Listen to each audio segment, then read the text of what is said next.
is the law now, right? We don't have to read this. Right. Do not read it. Have to read it.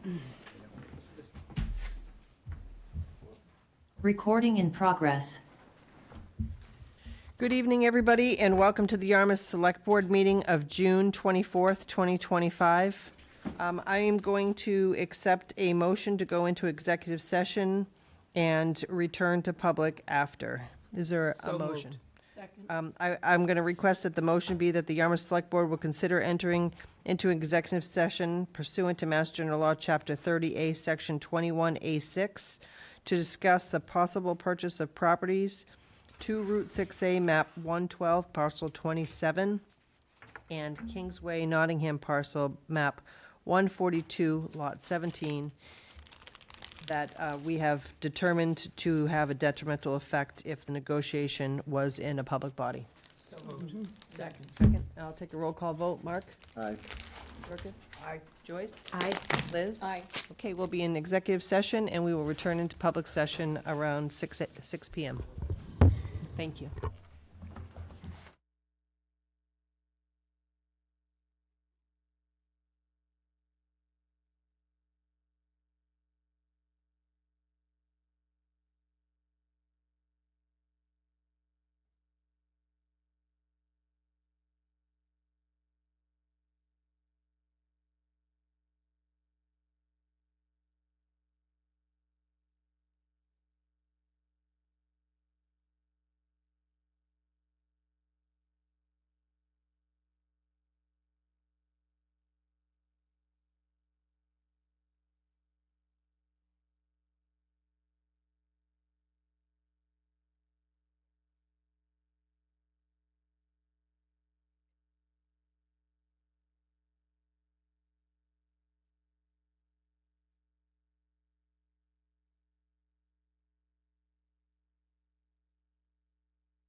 It wasn't 200,000.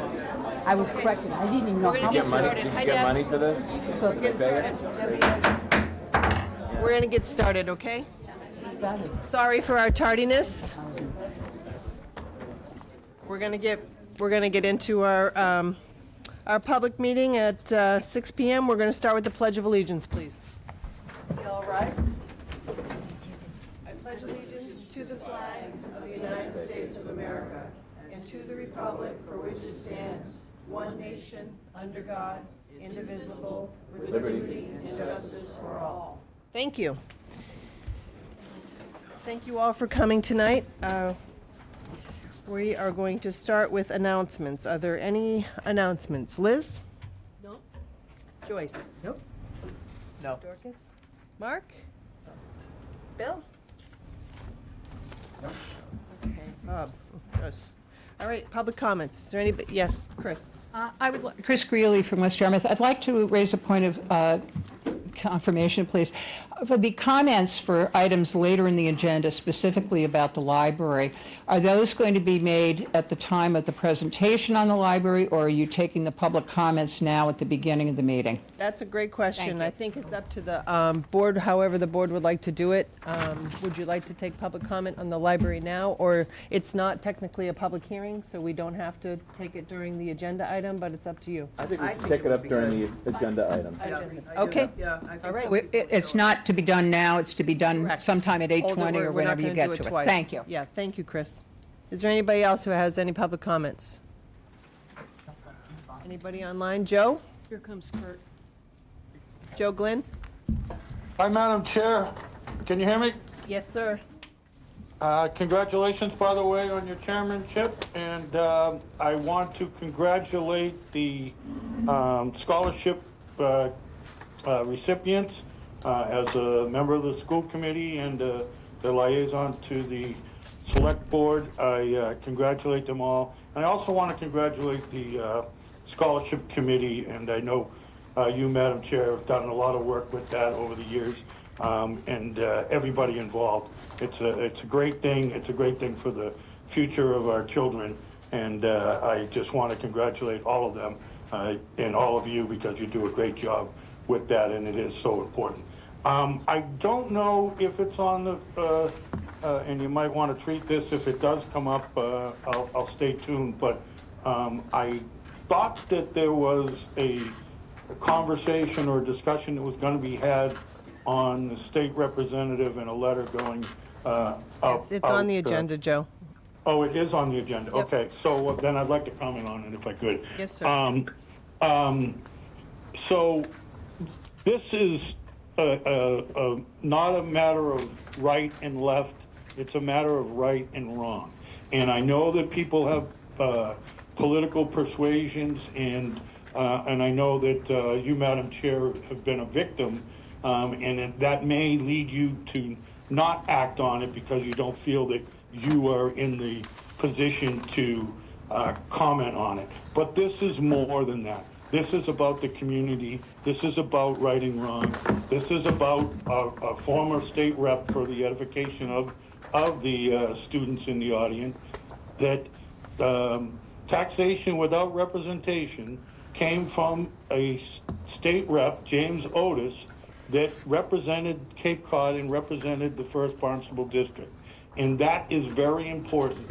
We don't have representation right now, and it goes to school funding, it goes with the budget at the state, and it goes to a lot of important matters that are before Yarmouth, and we really need to discuss it. But one of the big things that I'm concerned about is the letter that went out, the flyer that went out, affected and caused irreparable harm to veterans here on the Cape and here in Yarmouth specifically. Okay, there was, he, Representative Flanagan, purported and used fake personas that he admitted to in that flyer. And that flyer said many, many veterans, and he claimed to be many, many veterans that served and fought for our country and fought for our freedoms. He didn't do that. He never did that. No other veterans claimed to support him in that way. And that is stolen valor. And that's not only illegal, it's immoral. And for that reason, that letter should say not just that he should resign, but he should be expelled. And any things that are before the court, that is in the future. But my plea is because of stolen valor that has already been determined and already admitted to. The other stuff is grave, and it is against people of our community, contractors and builders, and that's really important. So I would have did it when we took it up later, but I think it's important for the students in the community to know this too. So thanks very much. Have a great evening, and congratulations again. Thank you, Joe. Kurt, welcome. Thanks. I got a few items based on the agenda. Yes, sir. Okay, the library building committee, somebody made a point to me, this isn't mine, so I'm not going to take credit for it, but you know, we don't have enough young people participating in this library process. So this library is not being built for those of us who are here today, it's for those who are here tomorrow. So I think somebody needs to pay attention to how the next generation will use a library, not the way we think it should be used today. And I don't know if that's really been looked at a lot. The other conversation we've had about 100 times is if you're going to have a central library, it needs to be centrally located. I remember we had John Simpkins discussion, we had the fish market property discussion way back when, and we said it's too far over in South Yarmouth, it ignores the rest of the town. I really don't see how putting it across the street is much different.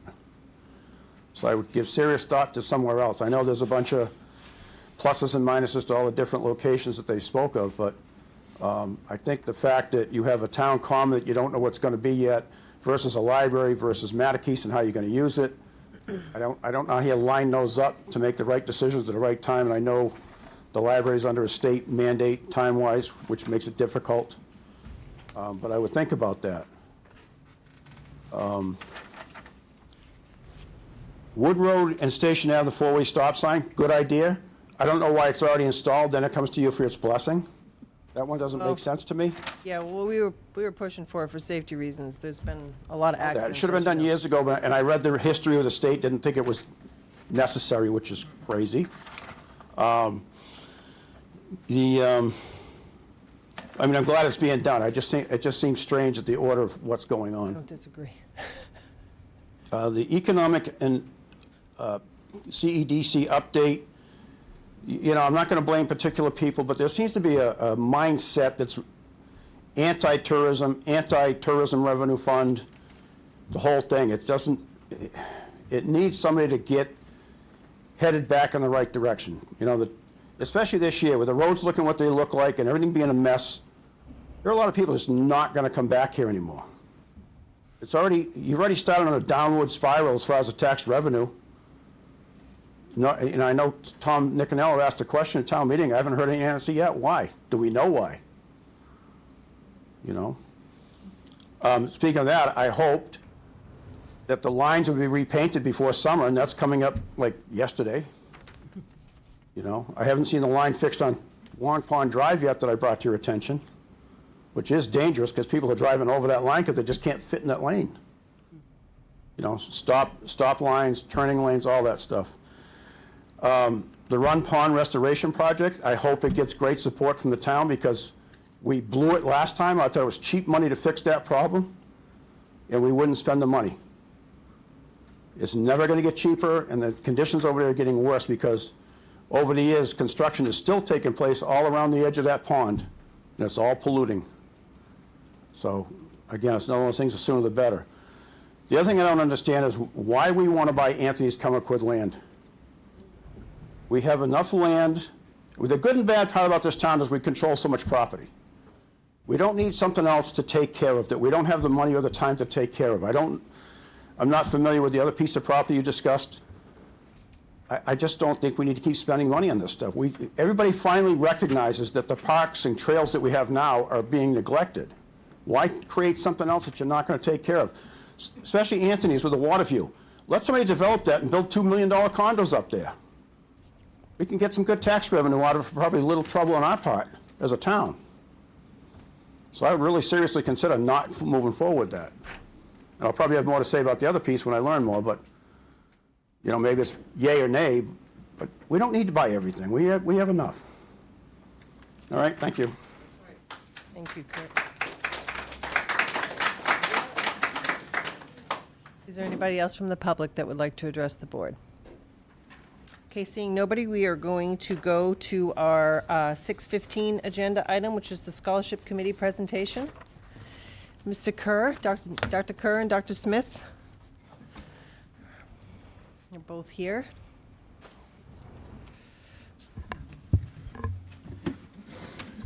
Thank you, Madam Chair. It's nice to be back again this year, and nice to see you in that position. Congratulations. Tracy serves as one of our members on our committee, so we're especially fond to have her here tonight. A quote often attributed to Abraham Lincoln is, "The best way to predict the future is to create it." We're here tonight to celebrate the scholarship class of 2025 from the town of Yarmouth and to appreciate the reality that they are, in fact, the ones creating the future through their spirit and perseverance and ambitions. And so on behalf of the town of Yarmouth and the Select Board, I welcome all of you to this opportunity to celebrate tonight with us all. This is indeed a very special event in the life of the town as we bring together recipients, their families, caregivers, community leaders, and friends to present these well-deserved awards. This is the 30th year that the town of Yarmouth has sponsored the scholarship program for students residing in the town and who are pursuing post-secondary education. It's been my privilege to serve as a member of this committee for the last 15 years and 11 as its chair. And so on behalf of all prior recipients, and especially the class of 2025, we thank the Select Board and the town residents for all their diligence and work in maintaining and sustaining this important program for our students. The committee overseeing the process and selecting recipients is comprised of 5 members: Tracy Post, Select Board; Dr. Mark Smith, our Superintendent of Schools; Sandy Rubenstein; Daniel Hayward, who's here; and myself, Thomas Kerr. Each year, it's our privilege to review and select applicants for these awards and to truly appreciate the Lincoln quote coming to reality in these very special lives before you. In addition to this committee, we thank and recognize the town staff helping to make the process move smoothly. Pam Barnes from the Town Administration Office and Anne Marie Ellis, our town treasurer, help us greatly. It is the Frederick Howes Scholarship that is the primary resource for the funds for these scholarships. And this year, the scholarship program has been granted $35,000, coupled with $15,000 that comes from taxpayer contributions. And I want to pay special attention to that. This year we raised $15,000 from taxpayers who contributed to this. It's a tremendous gift to these recipients. When we began, it was $1,500. So it has moved greatly through the years, and we're greatly appreciative of that. We have a total of $50,000 this year to distribute to our successful applicants. These dollars have increased each year, as has the applicant pool. This year, 52 applicants were reviewed. From some perspective, when I started as a member of the committee, we reviewed 19 applicants and had $12,000 to apply.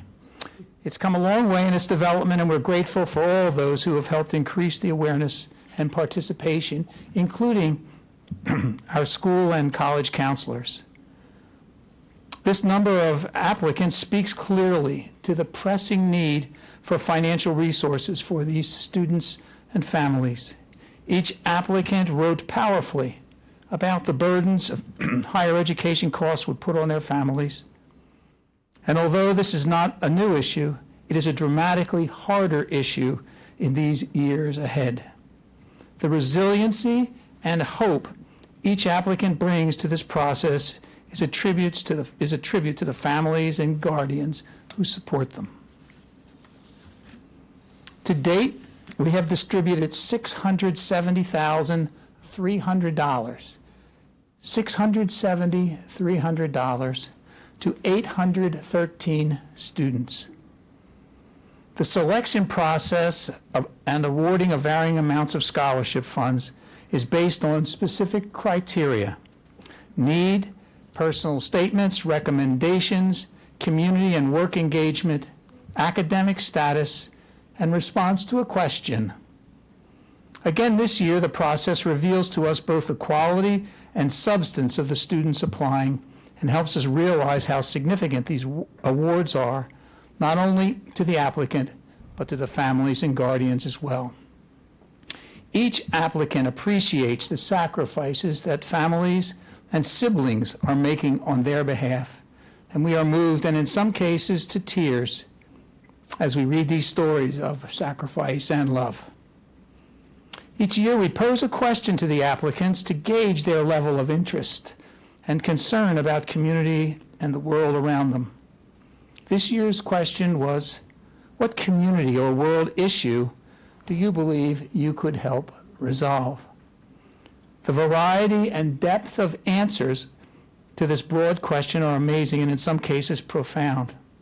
Their appreciation of the impact of their topic on the lives of citizens in the community are mature and focused.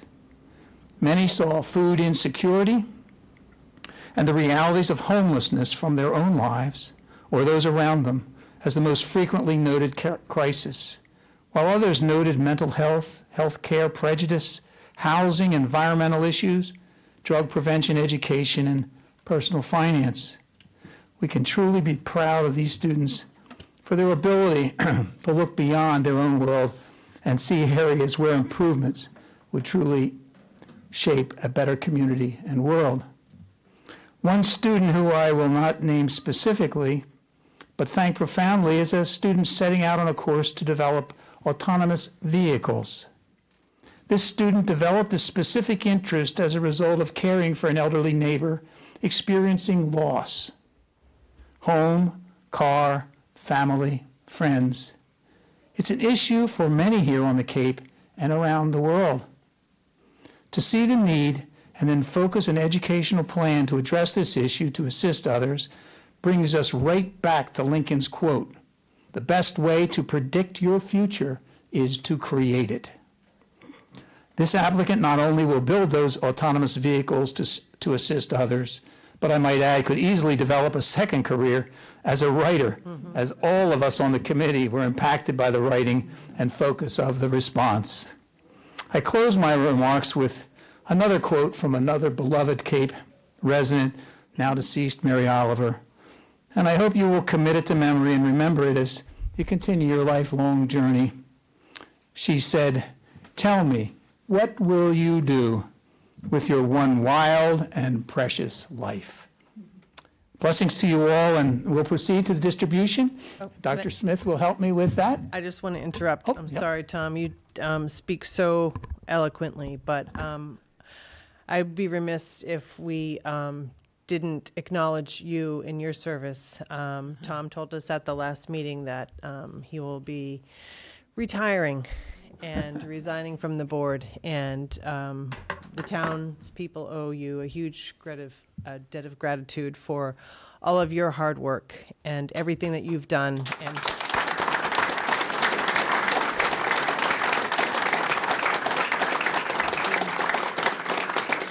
thankful. You did a tremendous job, a wonderful job, and you do speak so well. But I just want also these students to know that reading each and every one of your letters forces me really to do a better job sitting here. As Dr. Kerr mentioned, your profound wisdom really is remarkable. You caught a glimpse of some of the issues that we deal with on a regular basis, and I'm reminded by reading your writings that you are acutely aware of the issues that we deal with day in and day out. And so for that, it helps me strive to do a better job sitting here, knowing the struggles that you've really shared. And you're not alone. There's people of all ages that deal with those same struggles. So it's just a wonderful thing. And the only other thing I'm going to say before you start is we like to get a group photo of all the recipients. So after you receive your award, if you could just wait till the end and then please don't leave. Come up for a photo before you leave. Thank you. Thank you, and thank you for those kind words. It has been my privilege to serve these years, believe me. And so we will begin. And as Tracy said, when you receive your award from Mark, would you just move to the front of the room, and we'll prepare for a photo at the end of the session. So. All right, and I would be remiss if I didn't thank Dr. Kerr as well. I've only been doing this for 2 years, and I would have been lost throughout the entire process if it wasn't for your help of even just figuring out how to get through the process. And it's not often that I'm outdressed at an event, but you did catch me in summer casual mode. And just to the taxpayers of Yarmouth, I've had the privilege of being now through 2 graduation processes. And as superintendent, I get to sit, through all the school committee meetings, and I've said multiple times, one of the functions of the school committee is to accept donations to the district. And there isn't a school committee meeting that doesn't go by where we're not accepting a donation from the from the community to the committee. And at the senior awards night, between the scholarships, including the $50,000 that came from Yarmouth, between our 2 communities, the district gave out to our students just short of $610,000 in scholarships, right? And that's generosity from the community, right? It's from the 2 communities. And it's just, as superintendent, I'd be remiss if I just didn't say thank you to the community, to the 2 communities that support us. And this, again, is a huge part of that. So just, again, I'd be remiss if I didn't mention that. All right, so now it's time to hand out some money. All right, and so now I have the misfortune of probably massacring a couple of your names, and I apologize. All right, so we'll start with Nicholas Blin Conti. Come on up.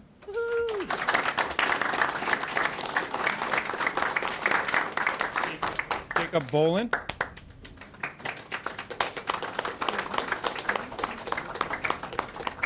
Congratulations. Hunter Boulette. Nicholas. Oh, sorry. Nicholas. If you don't mind just standing up here. Hunter Boulette? No? All right. Bridget Boulette? Sorry, I know you're alone right now, but it won't be for long. Just wait right there. Nora Runage?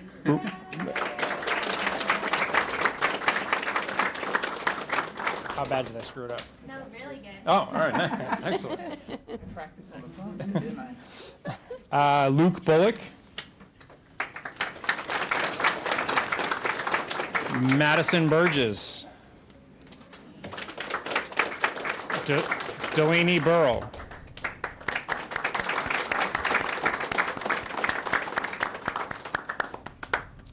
Colin Karen.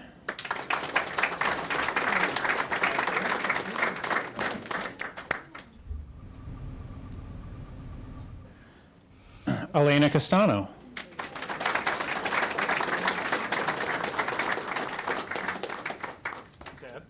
And Vivian Castano.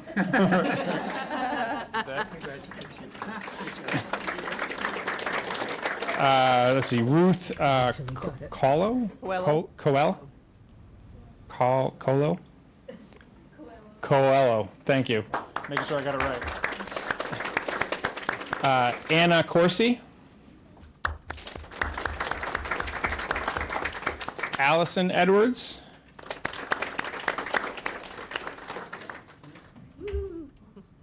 I won't make you shake my hand and manage the crutches.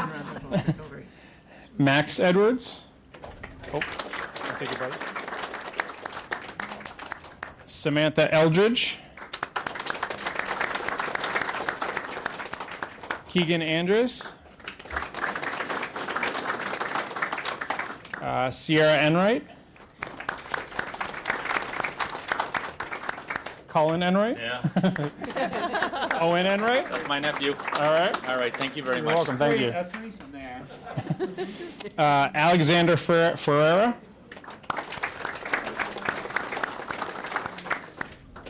Brooke Gardner. Emerson Gardner. This sibling? Yeah. All right, perfect. Thank you so much. Noah Golden. Jose Gonzalez.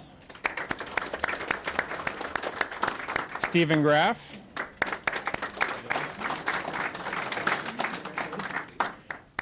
Juliana Herstova. Ryan Johnson. Rose Caro.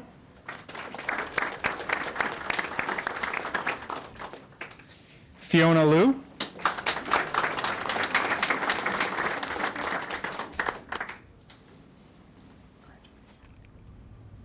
Melissa Lopes.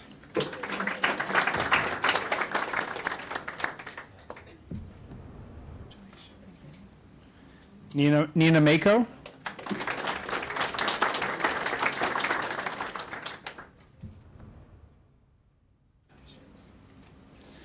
Kiara McNish. Timothy Noss.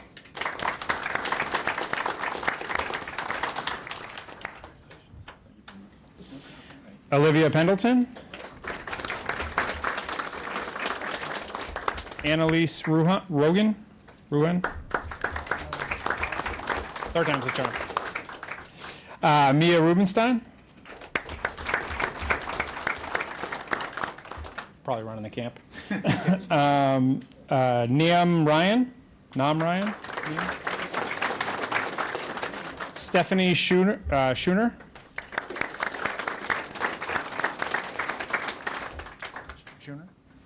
Schoner.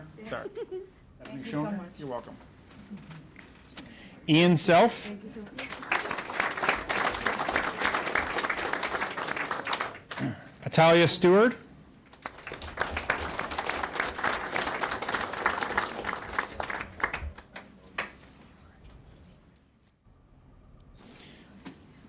Amelia Stucalo.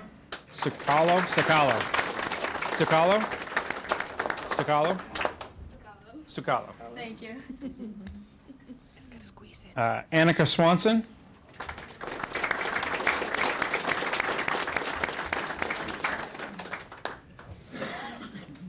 Amy Teague.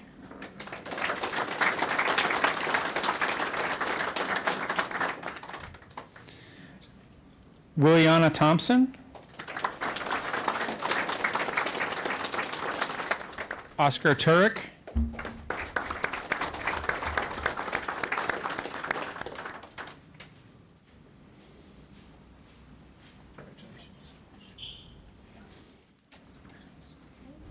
Yaso Vargas.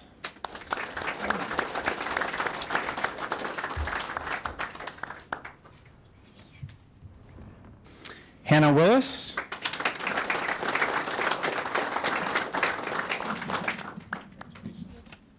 Oh, whoops, I got two in there by mistake. Henry Wu.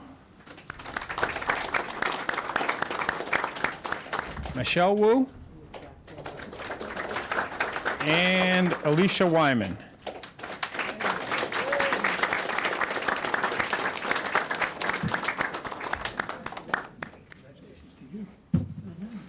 That concludes our 52, and we'll put families together for photo time. Brooke. Congratulations to you and your sister. You used to be on my bus.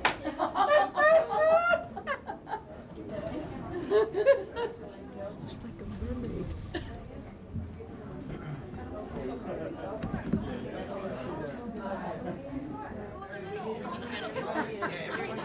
We need 2 rows. Take a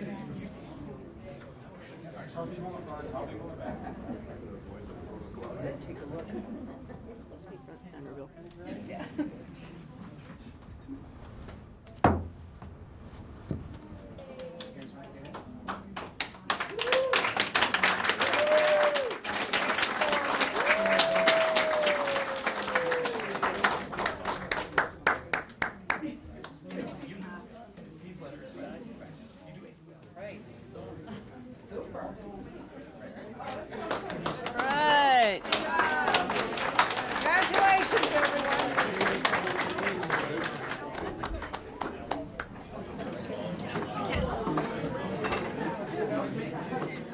night. Brooke and Emerson. Once they get the driver's license, they aren't on my bus anymore, but they used to be. Hard to tell them apart.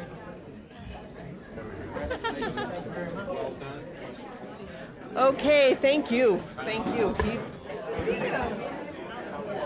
you. Take care. Timothy. Okay. Call me. Thank you. Thank you for coming. Okay.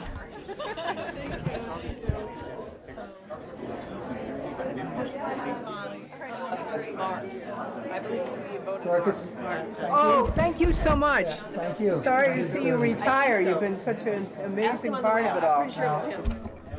Thank you. Thank you. We're gonna miss you. You have made a lot of young people very happy. Thank you. Tonight, anyway. Thank you. Nice to meet you. Nice to meet you. Yeah, thank you. Thank you. Timothy? I think the, He had a great letter. See the one that did the car? Yeah. Where's he going to school? Gonna have to move on. Where's he going to school? Where's he going to school, she said? You can. You can. Good for him. You coming out or you staying? Okay. You miss all this? Tall kid.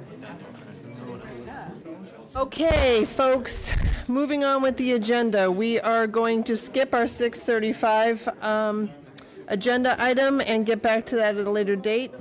So up next is the hearing for the change of corporate name. And I don't see the. Motion to open the hearing? Well, I'll read the, as soon as I find it. It's not in the packet. I don't have it. I have it here. That helps you out. Yes. Actually, I don't. I know. Are the hearing, do you have the hearing notices, Bob? Yes. Mr. Tardif, welcome. Well, We just need a minute to open the hearing, sir.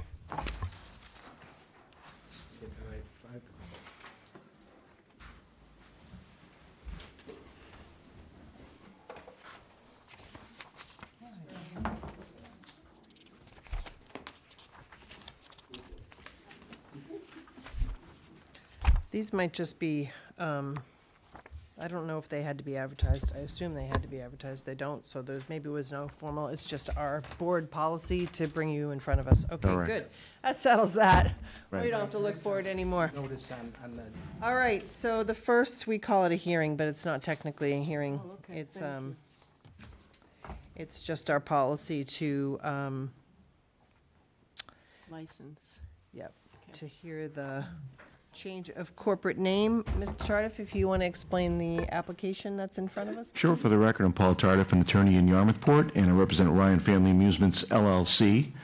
That's the current name. It used to be called Ryan Family Amusements, Inc., very creative there.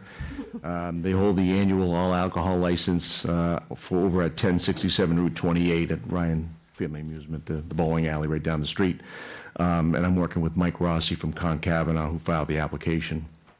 As the notice indicates, we're just seeking approval of the board to change the corporate name and the structure on the license. So, same people, different titles, I guess, but different type of entity, but same people at this point, so. Same managers, Mr. Tardif? Same, yes, same manager, yes. All right. I don't mean. You mean LLC liquor managers, license I mean manager? Yes. Yes. okay.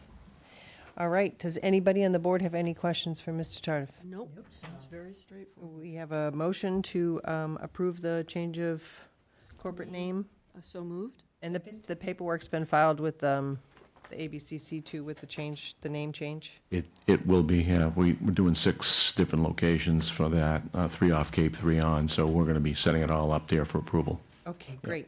So we have a motion, a second. All those in favor? Aye. Any opposed?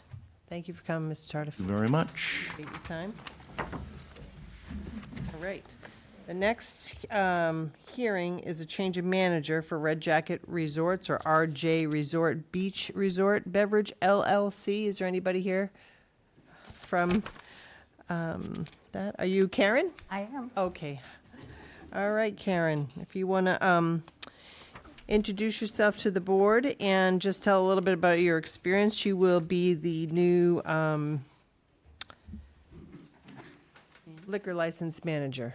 I am Karen Bromley Rude. I worked at Red Jacket Resorts for 9 years. Prior to that, I worked at Witchmere for 17 years and for Catania Hospitality. So, not to say hospitality has been I started at 2. Of course you did. You don't look a day over 30. Has been my whole lifetime of experience. And our general manager, whom you sure should know, Holly Handrahan, has left. And they gave me the task of taking over the liquor license. Okay, and you're TIPS trained and Trained. certified, and have you been to any of the classes that Yarmouth has held yet? I have not. Michael behind me has. I did meet with one of the police officers, though. Okay, good, perfect. Does anybody have any, is this also not a Not a hearing. license, advertised hearing? Okay, does anybody have any questions for Ms. Rude? Not I. Well, thank you for coming and introducing yourself. Thank Does you. anybody have a motion So moved. Second. to approve the To change in approve the- manager? Yes. Okay. Any discussion on the motion? All those in favor? Aye. Any opposed? Passes unanimously. Good luck. Have a great season. Thank you. And Congratulations. keep everybody safe over there. I will. Okay, Thank you very much. great. Thank you. Okay, next we have also the change of manager for Oliver's and Planks Tavern. This is just an introduction for Oliver's. Come forward, please, sir, if you don't mind, Mr. Orman. And introduce yourself to the board and tell us a little bit about your experience serving alcohol. And it's Michael Owen. Jeez. And sorry about that. I've been at Oliver's on and off for about 24 years. Kind of grew my family's business originally. Now my friends own it. And been behind the bar for about a little over 15 years. So, Okay, and you are also TIPS certified? yes, right here. And you know the rules and regulations of the town holding a liquor license, and you have everything on file there? Everybody in your staff's been trained? Okay, Absolutely. perfect. Does anybody have any questions from the board? Question? Yeah, I know that the papers have advertised that you have also now bought Scargo. No. It fell through. So, then my question is moot. I make a motion to approve the change in management. Okay? Second? Any discussion on the motion? All's in favor? Aye. Any opposed? Passes unanimously. Welcome to managing a liquor license, and good luck. Appreciate Have a it. happy, prosperous, and safe you. summer, please. Thank you very much. Thank you. All right, so the next one is a public hearing, and I have the public hearing notice in front of me. The Town of Yarmouth Select Board Special Entertainment License Hearing. The Yarmouth Select Board, acting as the local licensing authority, has received an application from the Yarmouth Town Libraries for a special entertainment license for a summer reading event kickoff, a mini Renaissance fair at the Joshua Sears Playground, map 50, parcel 130, South Yarmouth, Mass, on July 12th, 2025, from 10 a.m. to 4 p.m. Entertainment includes stage shows, live music, theatrical exhibition, as well as a demonstration of fencing. A vendor market to include but not limited to food, face painting, and arts and crafts. Mindy Harrington listed as the person in charge of the event. A hearing will be held Tuesday, June 24th, 2025 at Town Hall, 1146 Route 28, Yarmouth. Select Board meeting begins at 6 p.m. Written comments will be accepted until 4:30 p.m. Friday, June 20th, in the Select Board's office, or at Town Hall, can be submitted electronically to public comment. Bob, do we receive any public comment on this application? No, we have not. Okay, and verbal comments will be accepted at the hearing. So with that, if the people from the library, is there anybody here? Mindy Harrington? Oh, Jane, can you come forward? Sure, Mindy's not here yet. Okay, well, we can, I have it on good thought that you might know a little something about this. So we have the application here that explains what it is that you're trying to do. There'll be some entertainment, Enchanted Forest, foam noodle area. It's just, there's going to be some 3 stages, some comedic skits, so Royal Court, Cape Cod Can, music, vendors, food vendors.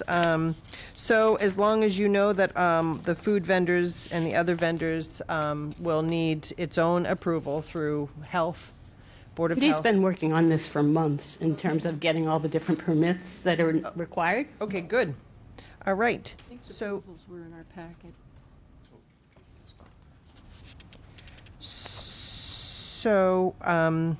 with that, we'll see if anybody in the public, unless you have something else to add. Does anybody from the public have anything to say about this hearing for or against the application? Seeing nobody, I will take a motion from somebody on the board to Just close. ask a quick question? Let's close the public Oh, hearing. very good. Okay. Close the then. public portion of the hearing. Very good. I so moved, close the public hearing. Second. Close the public portion, yep. Okay. Any discussion? All those in favor? Aye. Any opposed? Anybody on the board have any questions? I think that it noted that there would be no sword play. Something might have been changed. They throw axes down the street at Ryan's Amusement. I know. It As says I a demonstration understand of it, fencing. I think that got, as I understand it, it's Yes, it's advertised. pool noodles it's noodles. that are going okay. to be the weapons of choice. And there's also a generous donation that has to do with an inflatable hatchet, but that's about all I know. I'm sorry, like, we've been so busy that Mindy has it all figured out, but. I totally believe it. Well, I think it sounds great, and I hope to be able to appear at Misfit Alley. Seems like it's, or Axe Alley, that's where I belong. The Misfits of Avalon? Misfits Market, that's where I'll be. Oh. Thank you. Thank you. Joyce, do you have any questions? No, it Saturday, sounds like a 12. fun event. 12. It's free. July And you know 12th. what, if I have a moment, Please. Mindy was instrumental in acquiring a tourism grant for this event. It's the first of its kind in the area. It's pretty exciting. She's is done a ton of work, and there are whole lots of artists and performers and things like that. I highly recommend we check it out. Where can the folks at home find information on it? Is it on the town's library website, or I'm sure the town will? Our library website, Okay. indeed, on the homepage. Perfect. Dorcas, do you have any questions? No questions. Sounds like a great event. I know. Mark, do you have any questions? I'm just really curious about how we're going to integrate reading into the fairy forest, in the forest stage, the archery range, archery and reading. I don't normally see those going together, but I used to know. I'm sure there's a very creative angle here. I used to know the Dewey number for fairy tales, and because I've been a director for too long, it's 342.7. But there's a lot of literature and literary background and all that sort of stuff that has to do with folk tales and living around King Arthur's time and all that. Yeah, I just want to. Been to a Renaissance fair? I have not. No, but Well, come I and- guess I will be soon. I guess I will be soon. No, I just wanted to congratulate you, Jane, and your staff for trying to find creative ways I know. to generate interest in reading. There's so much competing for the attention of our kids today, and this is an incredibly creative project. So, congratulations to you and your staff and Mindy for their hard work in putting this together. So, I just wanted to get that out there. So, thank you. With that, I will accept a motion, please. I move that we approve the special entertainment license for the summer reading event kickoff mini Renaissance Fair. Second. Any discussion on the motion? All those in favor? Aye. Any opposed? Thank you very much. It's our pleasure. Thank you. Next, we have the quarterly update for the CEDC. Oh, Courtney, you're here. Okay, great. Perfect. We don't have to close, we already closed the hearing. Okay. the beauty of living so close is you can watch it on Zoom and shoot right on down. Perfect. So, hi, everyone. Thank you for having us. I'm Courtney Butler, Chair of the Community and Economic Development Committee, and with me tonight is my Vice Chair, Danielle Newcomb. So first, before we dive into this, I just want to say that Mary Vilbon, the Director of the Chamber of Commerce, will be honored as a Commonwealth Heroine this Thursday at the State House, and we just want to congratulate Mary and thank her for her passion, vision, and commitment to our community. She's been an excellent partner, and that's really a very high honor and recognition, and we just want to commend her for that award. So the memo, we have a few different things to talk about tonight. First, community planning projects. We have participated heavily in the Mattakese and local comprehensive planning efforts. A couple of members have also been attending planning board meetings that are talking about mixed-use development, as we see that as a valuable place for us to lend some of our input. For the Mattakese, we were able to use the tourism fund to provide facilitation from the Barrett Planning Group for our economic team, which included our members as well as 14 members of the Chamber of Commerce, which was really great and helped us get through that process. There was a great update by the MUC committee a couple weeks ago, and we just really valued being a part of that, that whole effort. The tourism revenue preservation funding process and timeline. So part of the TRPF is public improvements. A solicitation for funding requests for public improvements was sent to town departments and schools and the school in early June. Responses are due by July 1, and we're going to take those up at our July 8th meeting. These funds are used to support public improvement projects, including the beautification and recreational resources and public improvements related to the mutual needs of visitors and residents. Next is special events. It's a very important part of the work that we do. As you just heard, we were ecstatic to have the library be a first-time applicant of the TRPF Special Event Fund, and we're so excited for the event that they're putting on. And I'll just echo what Jane said, that Mindy did such an incredible job preparing this event and presenting it to us, and we were just so happy to be able to help fund that event. The fund is intended to leverage other funds, and in this category's case, volunteer efforts, rather than paying for admin staff and other things. So we have a great slate of events this year that were funded, and we're excited to open up the solicitation for 2026 funding later this summer and into the fall. Yeah, I don't mean to interrupt you. What did you just say about admin staff? The special event funds are used for supporting the volunteer efforts and marketing rather than admin costs or paying for staff salaries. Was that a change? Nope, we've never used the special event fund for paying for admin salaries. Okay. So we'll be opening up the next round of event applications this fall. And last year we found it really successful to hold a public meeting with applicants who are interested to help them understand the process, and we do plan to do that again. If there's no questions on the public improvements and special events, I can move into marketing. So as you know, we've had a marketing contract for marketing, visitor services, and special events for the past 10 years, mostly held by the Chamber of Commerce in this past decade. This did expire on June 30th of this year, and we were able to extend it per procurement laws through the end of August for marketing. But under the current contract provisions, this is the longest that it can be extended. So looking ahead, we have really taken a look at where the community is going, where we would like to help shape the future of the tourism base that we have, and particularly our year-round economy. And so we have decided that for at least for just the 1 year of 2026, rather than a 3-year contract, we'd like to issue a contract focused solely on marketing with the option for visitor services included, which would be something along the lines of brochures, orientations, and information for visitors. The town has a well-staffed and very robust communications department that has done an excellent job at marketing town-sponsored events, and this was not something that existed 10 years ago. So we'd like to see a marketing contract that helps complement these efforts, that helps to attract visitors and engage with year-round and second homeowners and maintain and welcome new businesses as well. So we've worked with Lori Sullivan on this and refining the scope of work, and we're hoping to vote on the final scope at our July 8th meeting to execute a contract for September 1 that would run until August 31st of next year. So can I just ask a question about that? That's the change, though, that I was reading about. Yeah.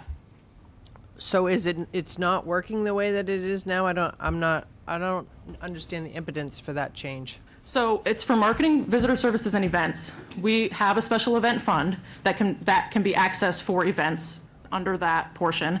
And then for the marketing and visitor services piece, we would just like to see a little bit more focus on that piece of it, as we work to develop, and it's kind of in the next piece, it's kind of, I guess, jumping ahead, but that would work to complement a bigger, broader marketing effort by the town and through this fund. It's been working fine, but I think that it's one of those contracts that's been issued repeatedly in the same way for 10 years, and that's been great, and the Chamber's been a great partner, and we'd love for them to still apply for the RFP, but we just think that we need to kind of look at a fresher look at it and make sure that we're really hitting the marketing components for not only tourism, but also attracting businesses and giving Yarmouth a real name on the map for a place to come live and work and be here and enjoy as a community. Okay, we'll get back to that. I do have questions about that, but I'll let you finish your presentation. Thanks. Okay. So as I alluded to, the next piece in the memo discusses municipal branding. We have really taken a look at, like I said, our marketing efforts, and it's become evident to our committee that marketing to the town, residents, the visitors, and businesses requires a more holistic approach and a well-defined brand for Yarmouth.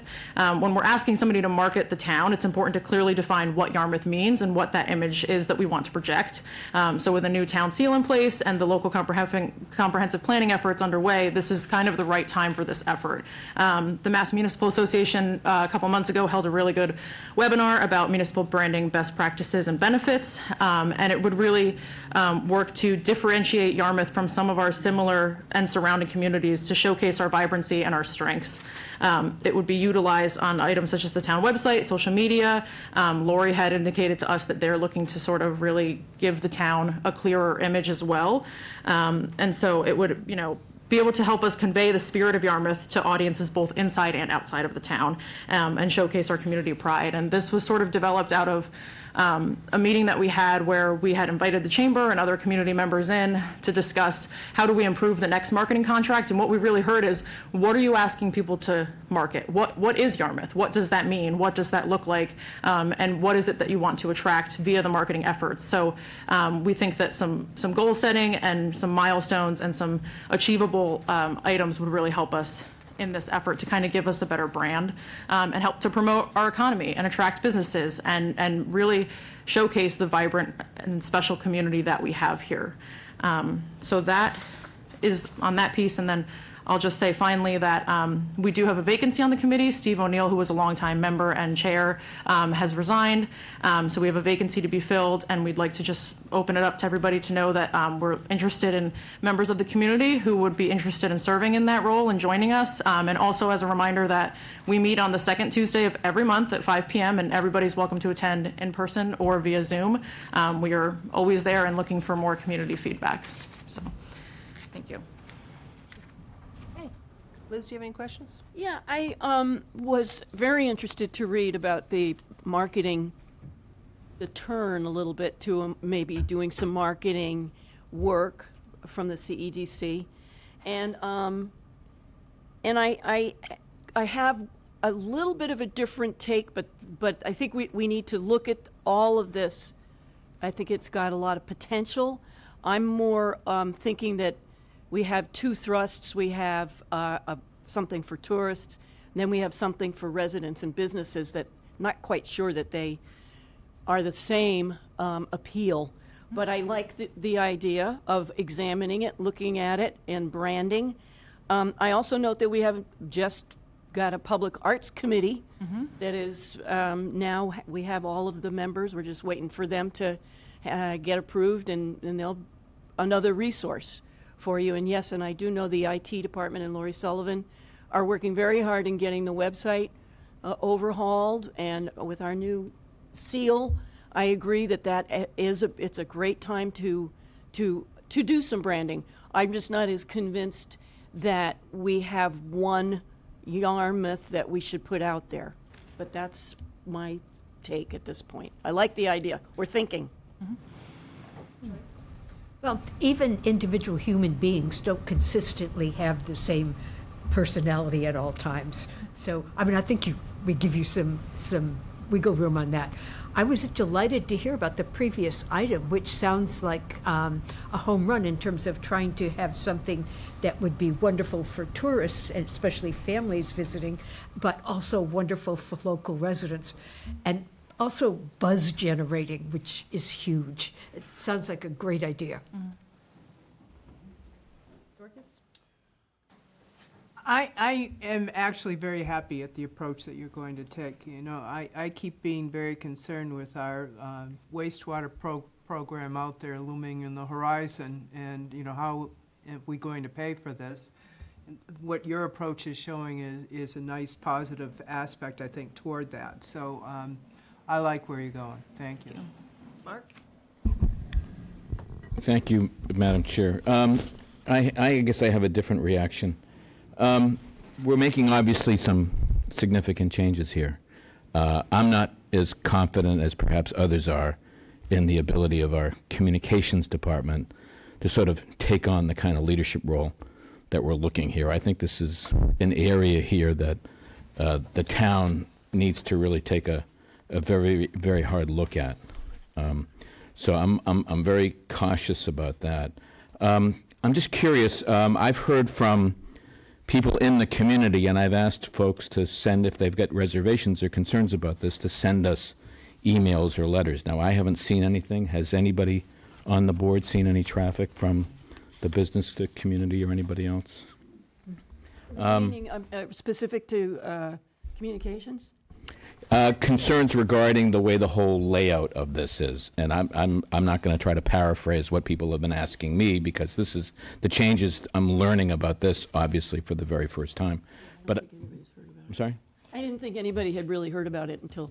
No, that's why I think to some degree I think it would be helpful for me at least for some more vetting on this, and to get and to invite others to get some more input to us. Like I said, I have real reservations with respect to looking at our community, our communications department to play this kind of role. And I'm interested in knowing more about where we're going with the rebranding of the town. I wasn't particularly unhappy with the way things have been branded so far, but I think I need to learn more about this and understand it better. Madam Chair, if I may, so we're not asking the communications department to take this on. We're asking to use this to complement their efforts. They market town events and town-sponsored things. We want to do all the other stuff with the marketing contract. So, you know, they do a great job promoting what's happening in town, you know, what meetings are happening, what events are happening, but it's the rest of it, the tourism for attracting businesses, that we would like this marketing contract to do. So we're not asking the communications department to take any lift in this. In fact, Lori was actually really happy to hear that we want to do a little bit more and was supportive of this. So that's not really the direction we were going. I'm just reading from the memo. Yeah. It says here that the committee's taking a different approach, and you'd like to issue a one-year contract focused solely on the marketing. The town has a well-staffed and robust communications department that has done an excellent job with marketing the town-sponsored events and programming. And We would like to see a marketing contract that complements these complements efforts that. and looks to attract visitors and engage with year-round residents and second homeowners. So sorry if that wasn't clear, but we're not asking the communications department at all to take on any heavy lifting. As far as the branding effort goes, if that's all something that the board is not in support of, we obviously would not do it, but it's something we've been discussing, and that's why we were bringing it to you tonight. It's just simply a proposal. But we, you know, if it's a resounding no, then we will go to our meeting on July 8th and we won't move forward with that, and we'll look at what we need to do to keep going. I do recognize that it's a change. We recognize that it's a change and that the chamber has held this contract for a long time, and we support that. But like I said, you know, we have a special event fund that has quite a kitty in it that they can be applying for events in that, and we've encouraged that. And so we're hoping to use this to really give a better marketing approach to the town. There was a comment made earlier tonight that we're very anti-tourism and anti-tourism revenue preservation fund. Not really the case. We value the tourists. We value the monies that they bring into the town, the value they bring to the community. And without them, we wouldn't have a fund. We wouldn't have really this committee. So we just want to recognize that and thank everybody for coming to Yarmouth and choosing Yarmouth as a destination that they want to vacation in and own second homes in. We truly value that. Can I add something real quick? I think that there's some confusion over what the differences are in this contract that we're talking about. So we have historically been giving one-year contracts because that's what, and then we can go up to 3 years of renewing it through procurement laws, right? That's my understanding of it. So I can tell you this is how that has always gone, because I've only been on this committee for a year, and we approved a contract last year. So I know that we've only been giving one-year contracts. That's not anything different. It's the reason we kind of talk about it as 10 years of the chamber doing it isn't that they had a 10-year contract. It's just that they are the ones that continually get the contract. And so we tend to just talk about it in long terms. But we have not changed anything about how long we're doing it for. We specifically said 1 year on this one because we wanted to have the pause to think about that we were really making sure that we were marketing what we wanted to, that the contract had kind of been just repeated every time without anyone really looking into if what they were giving us exactly what we asked for, was that still what we wanted, right? And so that was really more than anything that we've had those conversations with Mary in the chamber multiple times now, just trying to figure out if there's things we can be more clear on, things that we want differently from the contract.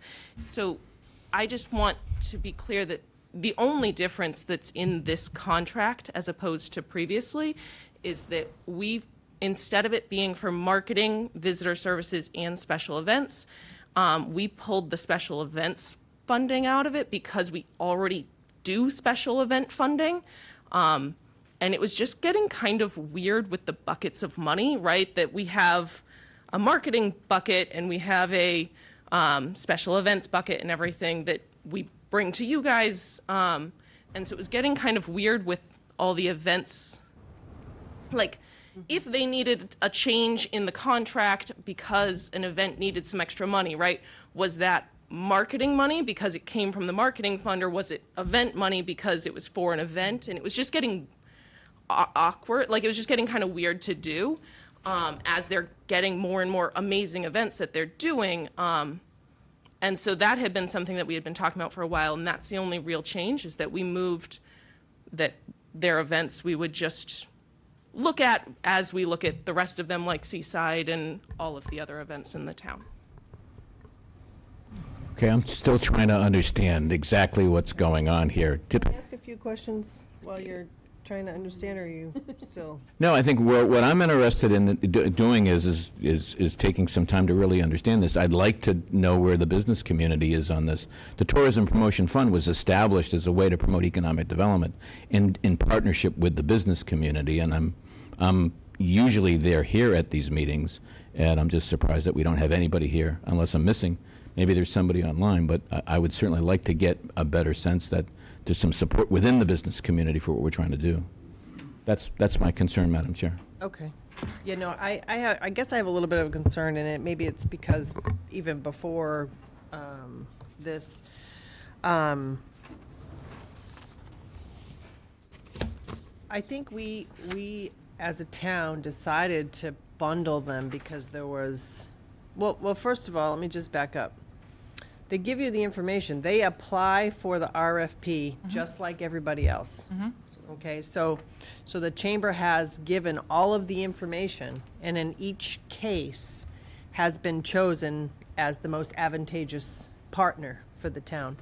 I get concerned with, sometimes in town government we work in a little bit of a silo, and I find that the way that we've packaged it has been very advantageous for us because they are doing all of it.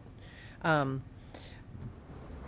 see this as a lot of these events take a significant amount of work. It's not just the marketing, but there's a lot of coordination and advertising and a lot of other things that go into it. And frankly, I don't know, if it's not broke, don't fix it. I don't understand that piece of it. What is it that is not working for you that makes you want to take it out? Is it just the complexity of understanding the funding? Is that what I'm understanding?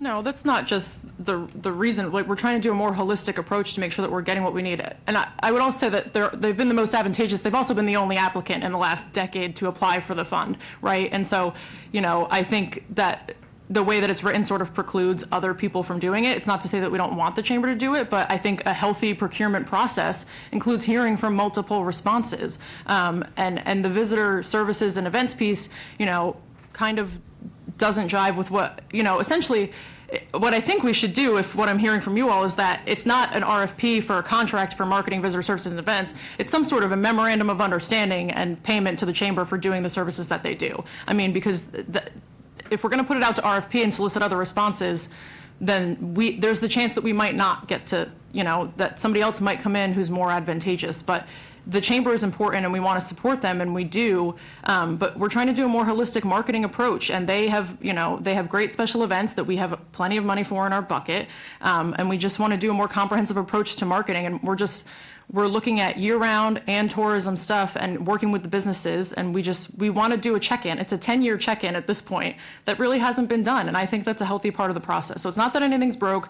It's not that there's any, anything negative to it. It's really just, it's about time for a healthy check-in, and that's kind of all that we're trying to do. I don't disagree with that, and I think our RFP should be written in a manner that we create what it is that we all agree that we want. So whoever applies.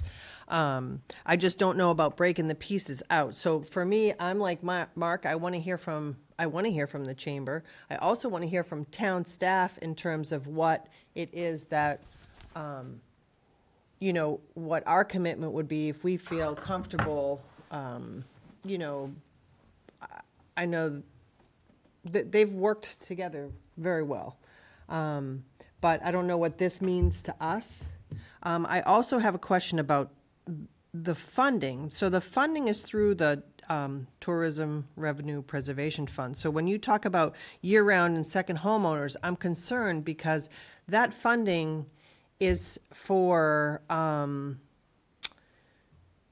marketing events for, whomever it is, visitors or residents. I'm just trying to figure out, I know you keep talking about. Also for economic development, which embraces the entire community, including year-round and second homeowners, and for public improvements, which improve everything for year-round and second homeowners. We're the Community and Economic Development Committee, and so it addresses all of those. Right, but I don't know where the focus is going. I feel like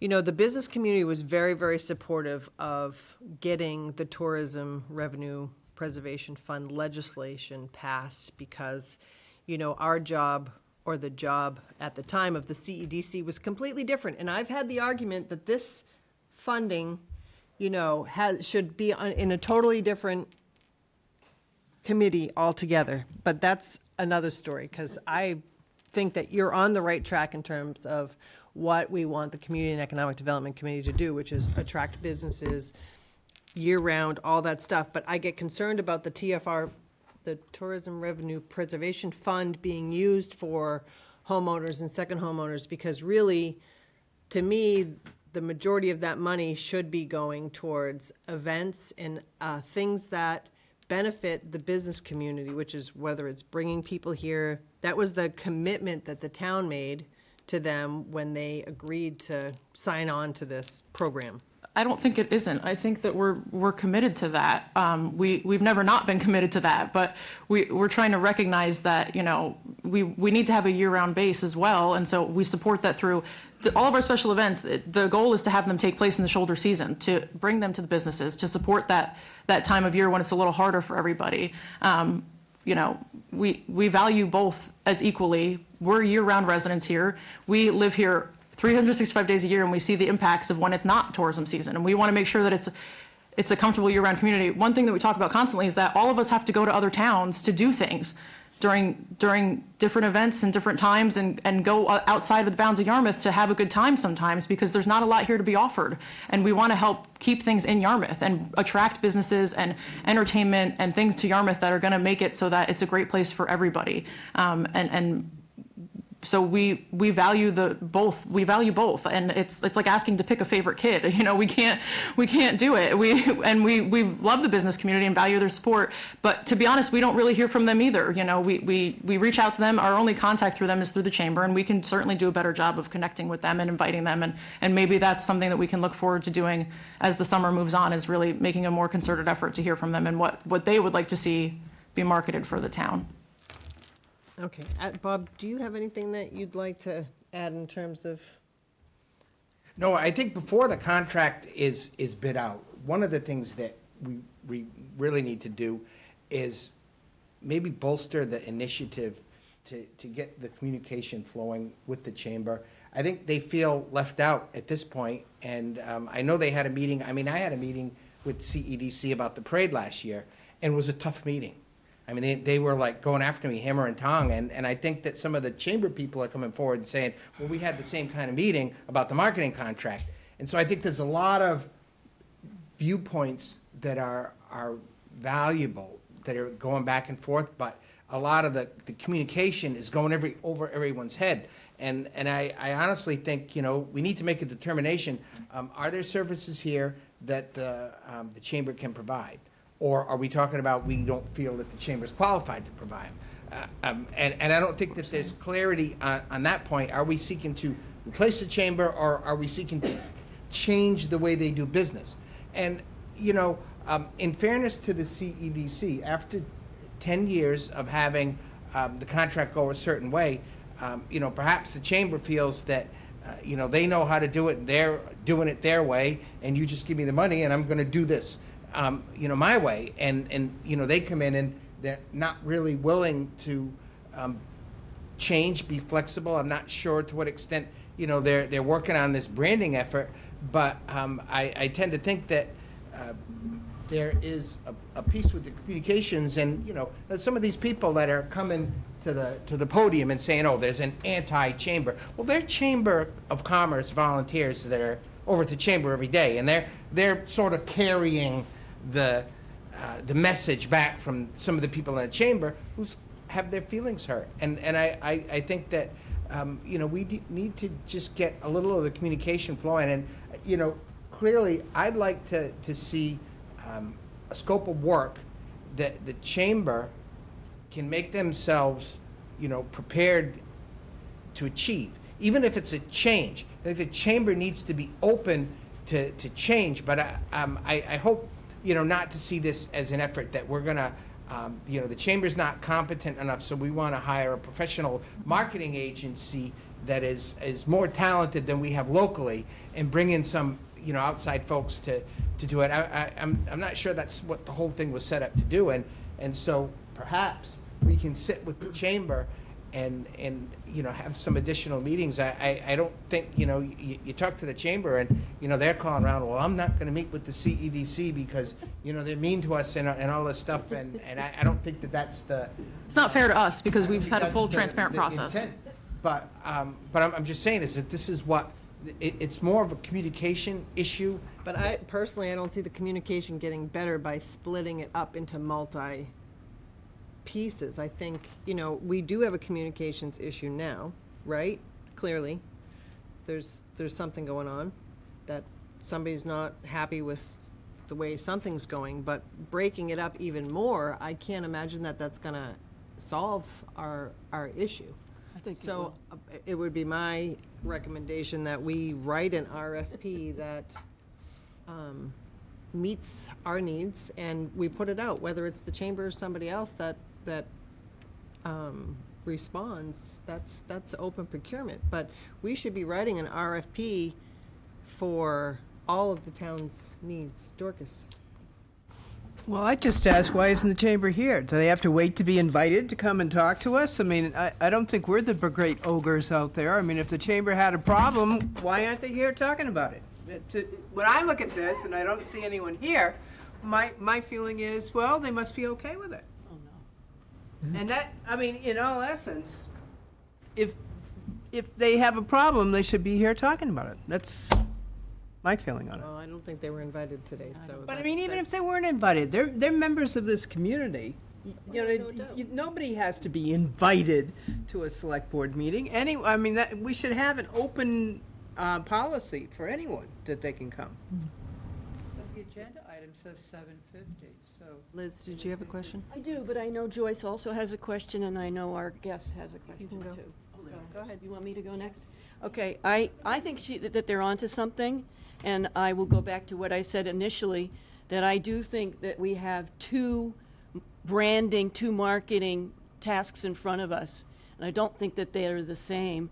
And I do think that what we do need to do is get our ducks in a row so that when we put out our offering, it gets us what we want. Now, whether that's 2 offerings or Part A and Part B, I don't know. But I definitely think that they're onto something. I think that the town is going into a different place. It is with the sewer getting finished, and we need to get the money in to finish the sewer.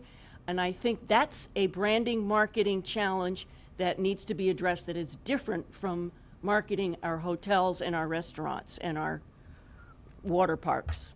Thank you. Joyce? I guess it doesn't sound to me like you're proposing replacing anyone. It seems like the two groups maybe have the communications issues that you mentioned, but I mean, I certainly don't see a conflict between having special events that draw in lots of people and from off Cape and bring, much needed revenue, and increasing the daily quality of life and maybe widening the economic base for year-round people. I mean, I guess it's a question of how many human hours you can put into it, but that seems to me like a good goal. Agree. All those are valiant, very important things. I agree with that. I just don't know who's going to manage the events. Certainly, I don't believe town staff has the bandwidth to do it. So I'm not sure what will happen there without the chamber, or one collective one, and then them perhaps not speaking to each other or coordinating. Right now, at least it's within one place, so there's a little bit less coordination, but. Maybe 2 parallel tracks where community and economic development veers more toward the year-round and the chamber veers more toward the big splashy events. I mean, I think this is an unnecessary strain between the two groups. I mean, it seems like they're all cheerleaders for Yarmouth. Oh, absolutely. Yeah, and I think. Don't disagree with that. Thank you. Yeah, I mean, I think just really quickly, Danielle, just to that point, they can still apply for the event fund. They can apply for that money and use that for the event fund. So we're not asking the town to take on anything more. We still want to find the chamber to do this. And we all are cheerleaders for Yarmouth. And it's not about replacing anybody. It's about making sure that what we are asking for is what we're getting. And Mary has participated in all of these. Part of this whole conversation stemmed from a discussion that we had with Mary at a meeting. So she's been on this every step of the way. She's not always provided feedback, but she's been involved and at the meetings. And we've had these discussions for 6 to 9 months now. We started this talk earlier this year. So, it shouldn't be a shock or surprise to anybody over there about what's happening. We've continued to ask for feedback. Sheena had emails a couple weeks ago about it. We all are cheerleaders of Yarmouth, as you put it, Joyce, and I think that's correct. And we just want to make sure that we're hitting the mark on all the marketing. Like I said, this was developed 10 years ago. This RFP has not changed at all in that 10 years. The world has changed in 10 years. Yarmouth has changed in 10 years. Marketing efforts and the way that we use technology and track where people are going and where they're coming from has changed. And we're trying to keep up with those times. So, I just want to say that first, I agree with you that I think that some people have feelings hurt. Probably legitimately on both sides at this point after the months of conversations. And I think that's really too bad, because I think both sides, the chamber and us, have really gone out of our way to keep trying to say to each other that we understand where the other group is coming from. And so I don't disagree that at some point there is a communication breakdown, because I truthfully believe that it actually comes from something that you had said, was that we should be writing something that the chamber can do. And I think that the chamber has done an amazing job with the contract. They have always done everything we've asked for them. And we tried to make that very clear to them that this is not about them. This is about us wanting to look at it. But no one likes to hear that their job is being reevaluated, right? Like, how do you not take that personally? And I think that is very much what's happening, which is, I don't know how to mitigate, and I feel really bad about, but I do think that's where some of the hurt feelings come from, is that you said we should write an RFP that they can do. But what we want to do is write an RFP and then see what businesses apply. It's not about not picking the chamber. I will happily pick the chamber over and over and over again. But the way the RFP has become is that the only group that could do it is the chamber currently, right? There is no marketing company in Yarmouth or outside. We are not trying to find some big Boston group to come in and market us. That's not our goal. No one else is going to do visitor services, right? Like, that's just reality. And so I think that we are trying to be very, the way that we have talked about this contract, I think where we say whoever gets the contract instead of the assumption that the chamber will get it, I think has led to some hurt feelings. And I don't think that I understand where the feelings come from. I would feel the same way in that situation, but that is simply us following procurement laws. And I think that that is some of what needs to be thought about.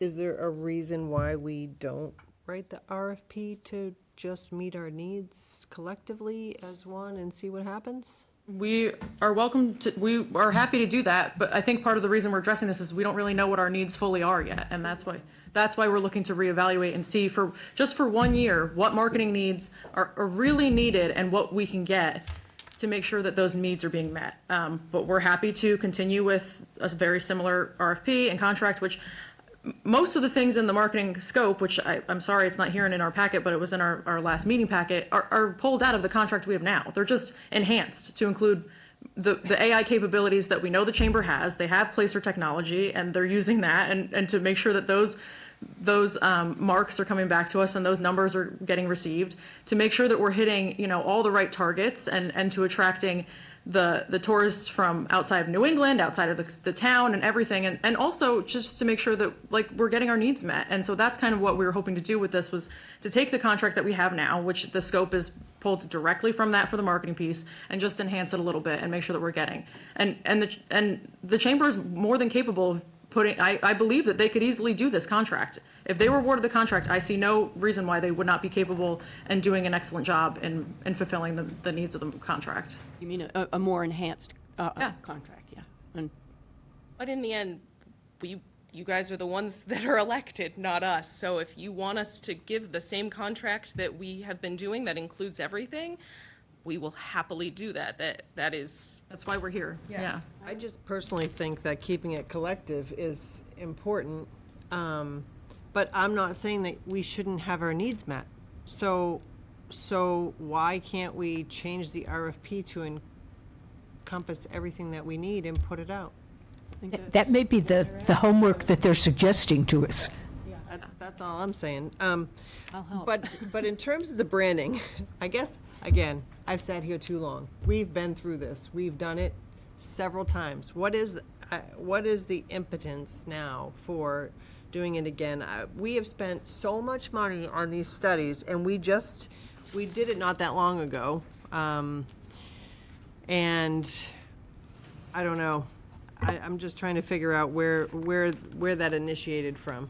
So, as I said, the Massachusetts Municipal Association hosted a recent webinar that we attended, and it was amazing to see what other towns are doing to change the way that they're looked at by visitors and residents, and give everybody a really unique, I don't know what Cape Cod within reach means. To be honest with you, I don't know what that means. Yarmouth, Cape Cod within reach. I don't know what that means. I see Do it. you know where our deficits are, though? Like, have you been able to ascertain, like, a negative deficit, something that we're not attaining through? We haven't been able to measure anything, and that's what we hope that this branding effort would do, is show us what is lacking, what people want to see, and do the homework on it. Clearly, we don't have a strong enough, communications for our businesses and promoting those and attracting the, I think we do a pretty good job attracting the tourism people. We have all the hotels on Cape Cod, and we do a good job with that. But when people think of like, what is Yarmouth and what does that mean, I don't think there's a clear definition, and that's perfectly fine. Everybody has a way that they define it themselves, but a cohesive branding effort really is a way to make you stand out amongst your town and your communities and everybody else on Cape Cod. And so we're just kind of looking to really, bolster Yarmouth as a place to be, and to showcase that we're different than Dennis, that we're different than Barnstable, that, everybody thinks that, oh, Yarmouth is the best because you can get on the highway really quickly and you can get anywhere. And it's true, but we also have so many other things. And like, I don't want to be just known as the town that's like, easy on, easy off. Like, I don't think that's really, I think we've. I would agree with you, because he hated that from the beginning. And he made it very clear, he hated that from the beginning. I just, at this point in time, I guess I'm lacking a little bit of data as to, the impotence to go down that road at this point. I feel like through the data with the chamber, that they get from people who visit, or, we must have, we do surveys all the time. There's got to be some push that says, we're lacking in attracting people from this area, or this is the way people feel about that. And maybe it is a start. Maybe we do some type of survey to start before we go down a whole rebranding path. But that's just how I feel. I guess it's just because I've seen it before, and every time we think we got the next best thing, and I realize that things change, but just, yes. One last, I think that we are going to be a different Yarmouth. We're seeing so many changes in the parks that we're putting in, even if what we talked about earlier today. And what's going to happen with Matakees, if we get a new library, I think that it's going to change Yarmouth. Now that is coming, but now's the time to start preparing, because that's part of making all of that palatable and exciting. It's part of the packaging and the branding, is that Yarmouth is in many ways reinventing itself. The Department of Transportation's going to fix up 28. There's a lot that's going to change. And I think now's the time to start building that message. Okay.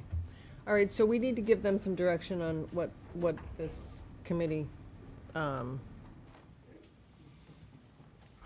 I guess, hopes, if that's the answer, as far as, I know that they have some dates coming up that they need to meet, so I think that, we're kind of all over the place with our feelings, but I don't, if anybody wants to. Madam Chair, you can we don't- send them if you away with a good wish to explore and come back to us? I mean, I'm not sure what our timetable They've is. got to Put it do out something now. in terms of a contract, so what it. When does the contract have to be signed? Well, June 30th Well, is they the end have, of they're it. on a timeline. so September 1 they is gotta when put we'd out like an to issue it RFP, for. Whether or not they put out one RFP, two RFPs, repeat what they're doing now, what is the desire? I'd love to work on this, but I don't know how we approach that. If we don't put our feet in the water and test it, we never will. That's right. I mean, can't we give them 1 year to try it? Yeah. Is it going to do that much of a harm? We don't know, that's the problem, I don't know. What does that mean to the chamber? What does that mean They're not to the precluded visit? from applying for the RFP. If they didn't apply, it would be sad to see, but nothing precludes them from applying to a public bid process. Now, And we've told them that, and we welcome it, and we really hope that they do apply. Because we also don't know who else we're going to get, but we'd love to see them apply. Mark, Yes. what would you like? I'm not prepared, first of all, I like talking about change. I'm very sympathetic to the points that you're making today, and I find myself in an awkward position where we know that the chamber's been alienated The Chamber is an incredibly important partner for us in terms of the work that we're doing. And I think some effort needs to be spent trying to heal and bridge the divide. I'm not prepared to sign off on this direction at all tonight until I know better. And I don't want to be setting ourselves off where we're sort of having issues with the Yarmouth Chamber of Commerce. They were instrumental in creating this tourism promotion fund, and we've got to find a way to work together. And yes, I'm disappointed that someone from the Chamber's not here tonight, but the reality is we know that we've heard this from multiple people, that there's been a rift here, and it's important that we find a way to heal it and fix it. Okay, Bob, can we charge you with maybe having a meeting between Mary and Courtney and seeing what we can do? Is that something that you'd be willing to do? No, I'd love to do that. And I would also say a lot of what is in here is tremendously refreshing. It's, exploring new directions to make our future better. And I think that, we all need to understand that we need change. We need new ideas, new energy to move things forward. And, we also need the Chamber, too. I don't want them boycotting us now. Oh, we're not going to do this event. We're not going to do that event. And so I would love to try to work with Courtney and her whole team and sit down with the Chamber in just like a non-threatening way. And Absolutely, and come to some consensus and report back to us before we make a decision here and see if maybe we do need to have a meeting with the business community. Maybe we need to go in a different direction. Or make a decision based on the information that you give us. But I think that is, I think that would be beneficial if you're willing to do that. I think that, to Joyce's point, we all care about this town. We all want it to move forward. We're, the businesses, everybody is important, and so is the Chamber. So. Madam Chair, I find a bit of optimism in the fact that the very first thing Courtney Butler said when she sat down was that Mary Vilbin was receiving the Commonwealth Heroine Award. She was doing marketing for the head of the Chamber of Commerce. I mean, they all cheerlead for Yarmouth. Absolutely. There's no doubt about it. Is everybody on the board okay with that direction I think temporarily? that sounds good. Okay. Absolutely. We have great Good trust work. in Bob and in the committee. Good work, Danielle. Thank you and for your Courtney. commitment, For your time. Courtney. I appreciate that. Yeah, thank you.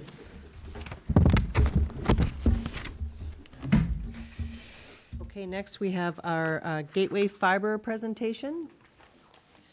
Please. No paperwork on it. Nothing, No, no. they asked Bob to, Oh. to come in and give a brief presentation.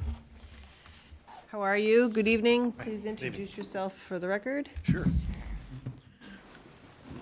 Good evening, Madam Chair, members of the committee. Derek Leffert, Head of Government Affairs for Gateway Fiber. I'm Sarah Lang, the head of market growth for Gateway Fiber. So we greatly appreciate the opportunity to visit with you guys. We've had some preliminary discussions with some of the city staff and just wanted an opportunity to come in and kind of introduce ourselves, who we are, kind of what we're all about, and let this be kind of an opening salvo or an opening conversation with elected officials as it relates to our plans here in Yarmouth. Gateway Fiber is a fiber to the home internet service provider. We were founded and are headquartered in Missouri, just a little bit west of St. Louis. That's where I'm from. Sarah's more local. You can probably hear that. Yeah, everybody tells me when I come here that I have an accent, so I don't notice it, but apparently the North. I'm sure they think we talk funny too. So Gateway is, we started in Missouri. We began expanding in other states. Minnesota was our second market, and then Massachusetts was our third. Started over on the west side of Massachusetts, and then over the past couple of years have been heavily investing in preparations to begin serving here in the Cape Cod area. We've got multiple plans for multiple different areas here on the Cape, and Yarmouth would be basically our second city that we would build, or second town that we would build here in the Cape. Excuse me, Derek, did you say Yarmouth would be the second town? That's correct. So who's the first? Falmouth would be the I mean, first, they're right? yeah, pretty much in conjunction with each other, but so the first two. Sorry, Falmouth and? And Yarmouth are pretty much in conjunction with each other, so. Okay. And we have a number of other locations that we have invested in. A lot of that's going to be proprietary information. I'm sorry. That's okay. Just Sorry. speak up a little. I talk low. It's the heating systems right Yeah, behind me. sure. So, I hope it's the cooling system. but we do have a number of other locations that we have invested in. We can't necessarily disclose a lot of that right now because it's still kind of proprietary. But suffice it to say that we are very, very eager to begin serving the Cape Cod community and very much looking forward to getting started here in Yarmouth. We are quite a few months down the road here in Yarmouth in terms of the pole collection and the design phase of this, and basically are waiting on Make Ready to come back so that we can get started on the Make Ready and then begin that Make Ready process and then begin construction. One of the reasons that a lot of companies have avoided kind of investing into fiber optic installation in Massachusetts is because of the extensive amount of time that it takes for the Make Ready process. It's usually, by the time you begin the process and then get to construction, you're 18 to 24 months, which is not always ideal for companies that want to see a quicker return on investment. Gateway understands that it's more of a long-term proposition for us, and that's why we have chosen to make the sort of investments that we've made, and why we think Yarmouth is one of the great spots here for us to invest in. As far as what we offer, we do know that you guys only have one provider right now, and it's not a lot of residents are overly excited about that one option. We are laser focused on making sure, our mission is to help improve the communities that we serve through a better internet experience, and we do that in a number of different ways. But the one thing I wanted to focus on was reliability and affordability. So affordability, just to give you an example of our pricing, $65 a month for a 300 meg service. That's a symmetrical upload download. That's a 300 meg service, and then our 600 meg service is $75 a month. Our 1 gig service is $90 a month. So that's not $65 a month plus fees, plus taxes, plus installations. It's literally $65 a month. We don't do contracts. We believe our service speaks for itself, both in terms of the reliability as well as the customer service that we provide as well. It's all coming in, all of the calls that would come in would be coming in to, people here in the United States, both locally and in St. Louis. So you can read the reviews online. You can also check with any of the other communities that we've invested in. On the west side of Massachusetts, we started in Northampton. I've also built Gardner, in the process of just about to begin building in Pittsfield. And we would invite anyone to reach out to those communities to see kind of how we partner with them as part of community partnerships. That's something that's big for us. That's one of the reasons that we're here tonight, is to make sure that we're fully transparent with the city, both the elected officials as well as the staff.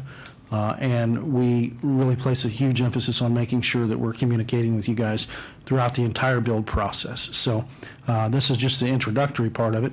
And as we continue to build, we'll come back and update you guys on progress. And then if you guys have any issues, constituents are having any concerns or something like that, we want to make sure that we're here to address those forthrightly and hopefully deflect some of those well in advance of you guys receiving those. How difficult is it for you to be able to utilize the poles that are here, and how do you market that? How do you market your program to local citizens? Yeah, so in terms of the pole, it's going to require some replacements, and it's going to require some make ready, which is really kind of the longer process. That's why it can't happen immediately, and that's why it's kind of taking a little bit longer. So we're working with the utility pole owners to make sure that we get done the work that needs to be done in order to enable our service to go on the poles. So that process takes quite a while. Go ahead. Sure. So, and I think for those of you that are familiar with, putting infrastructure on poles, I think one of the challenges here in Massachusetts is that the poles are not just joint use, but they're joint owned by both Verizon and here on the Cape, Eversource. And so just that coordination and that, that back and forth really is a much longer timeline than in other states. So that's one of the challenges. We have a team here that has decades of experience constructing and operating fiber networks in Massachusetts. And so that's really helped as far as our efficiency, as far as our speed when it comes to building, but it still does take time. And, we really, we're really working to manage that. And I think as far as marketing, if you want to provide a little. Yeah. As far as marketing is concerned, we'll do a number of different things. We'll do a lot of print advertisements, a lot of social media advertisements. We do some outdoor stuff. So there's a number of different venues that we utilize for our marketing. We also will do various different events throughout the city in advance of construction actually completing, so that folks are aware of our service and have opportunities to ask questions for our teams that are going to be out here helping to kind of deploy the service to the residents. So, go ahead. I have two more questions. Sure. Is there any, through the other company, there's, we get public access funding through that. So I'm just wondering how that works. And then the second question is, do you need a certain commitment prior to your investment in our community? No, we don't need a commitment, and actually, we're not really asking for anything from the city. We're here as a service. I'm sorry. Yeah, for the town. My apologies. So we don't need anything necessarily from the city. We want to be transparent and collaborate to the extent possible. But in terms of what, we don't necessarily need anything from the city. As far as the public access funding that you mentioned, that has been brought up in other communities as well, and other towns in Massachusetts. So we don't necessarily have anything specific to that yet, but we do have what we call a Gateway Gives Foundation. Gateway Gives is Gateway as a whole is very charitable in our local sponsorship and our foundation activities. We do realize that we want to be a great community partner and invest heavily in the communities that are supporting our growth. So that's still under consideration in terms of how we can leverage those things to help out that sort of thing that you're talking about. But whether it's that or local sports sponsorships or things like that, we're committed to investing back in the community. Mark is chomping at the bit. Yeah, you got that right. What I'm hearing is competition for Comcast, right? Which is great. Right. Which is great. So we'll make a statue for you folks once at the ribbon cutting. So my first question is, when can you start? And my second question is, when can you finish?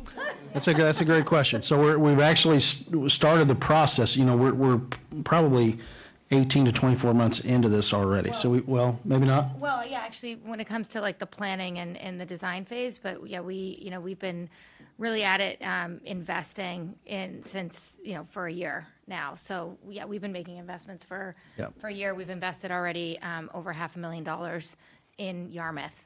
Already? Yes. Correct. Can you talk to us a little bit about what that's for the collection, the collection for the polls? Yeah, so poll collection and application submission.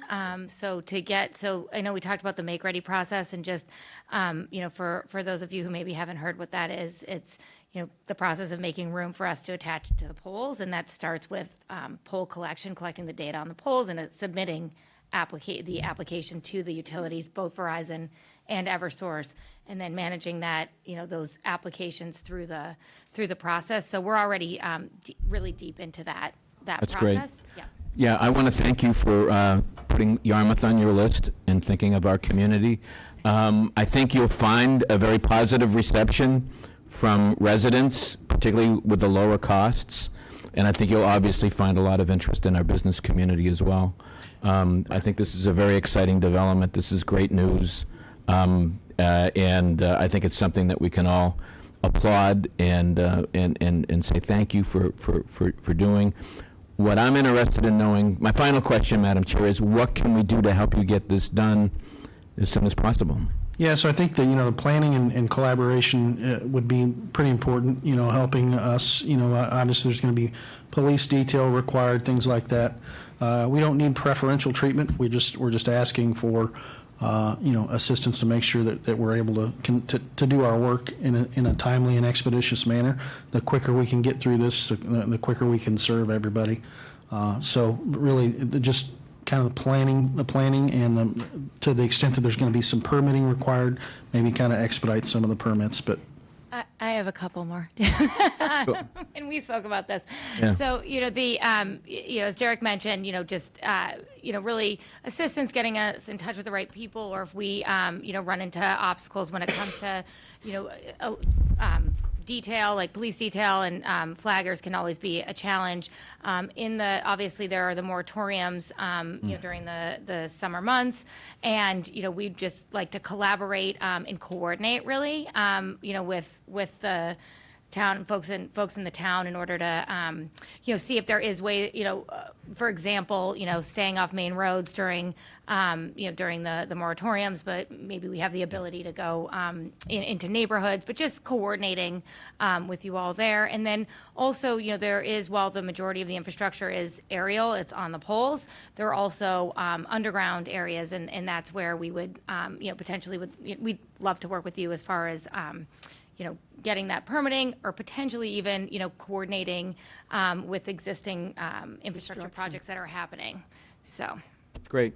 Yeah. Welcome. Yeah, thank you. In addition to that, I'd also want to mention, if there's an opportunity, maybe, and you don't have to advertise for us, but, if there's an opportunity for us to maybe include something in some town communications that you send out to residents, like, hey, there's another provider coming to town. Again, it doesn't need to be advertising for us. We don't expect that. But if there's an opportunity to help get the message out, then that would be beneficial and helpful as well. Well, you're answering the question for me of what's been going on around the polls the last month or two, because I've seen a lot of attention to the polls, so now I know why. Yeah. I'm assuming, are your advanced people that are out? I'm not sure if we've begun the make-ready process completely yet. I assumed it was Osprey. Yeah, they're not that far. No, these were technical kind of There people. have been people out, surveying and Surveying, yeah, right. surveying and looking at polls, absolutely. So. Yeah. And I'm right there with Mark, whatever we can do. To see a little healthy competition is always a good thing. Right. We think so. So we've already, sorry, Beth. Go But ahead. Meg, can I also suggest to you, really kind of drum it into yourself. You're on Cape Cod now, they're towns. Yes, I'm, yeah, I know. Sensitive about No, that. it's the Missouri in me that's having a hard time. When you go to Barnstable. So, I would make a pitch that we get, if you do have any ability to focus on an area, our Route 28 businesses have been beat up, and they're black and blue and bleeding, and anything that we can do to make their lives better, and maybe getting them a little less expensive internet could be something, and maybe a grant would go a long way. So we have a real big need right now to take care of those business people. So yeah, that is a segment of ours that we're going to focus on. Our bread and butter has always been fiber to the home, so the residential segment, but commercial is also a strategic focus for us as well. And so that is in our discussions with city staff, they had indicated. town staff. I'm sorry, town staff. they had indicated that that the business community was suffering and really needed some help there. So we're eager to serve the residents, but we're also eager to serve the businesses. We also have another segment of our business that's E-rate funding, where we provide high-speed internet to schools and educational institutions. So that's another segment of our business on top of the residential and the commercial. So you're in discussions with our town administrator? Yeah, we met with Bob. We've met with Paul. Right before Paul's trip to Italy, we came up and met with him, and then we met with several people from the city staff, online. I'm sorry. I'm going to get it eventually. I promise you that. Several people from the town. So just, a lot of difference with DPW, the city engineer, all those groups that are just really. Town engineer. Town engineer. Yeah, see, she did it too, and she's from here. My bad.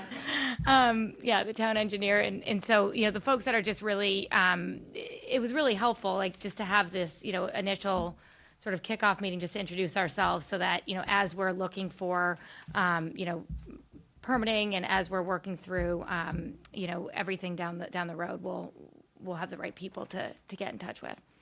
Perfect.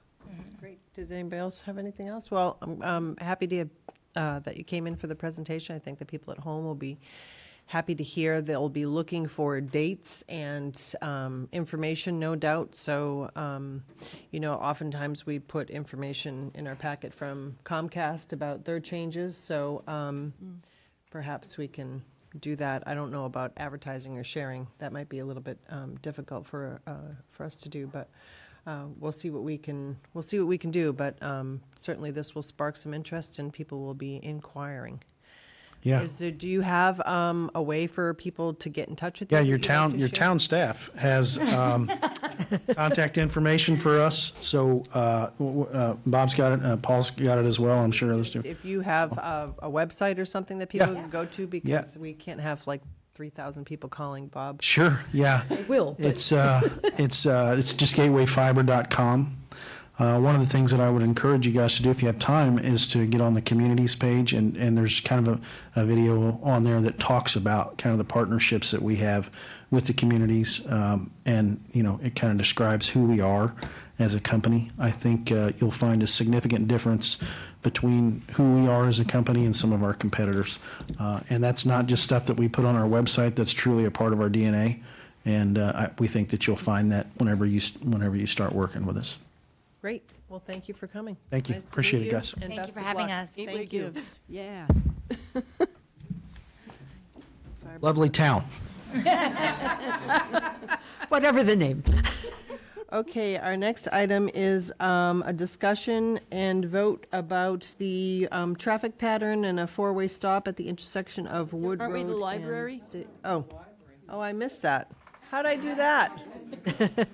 I was thinking Putting it a was stop later. sign right up in front of you. Sorry. Stop. I'm sorry. We're going to go to the library building committee next. Sorry, I wasn't trying to keep you waiting, Jane. I just got so excited that we were moving along on schedule that I was trying to move us along faster.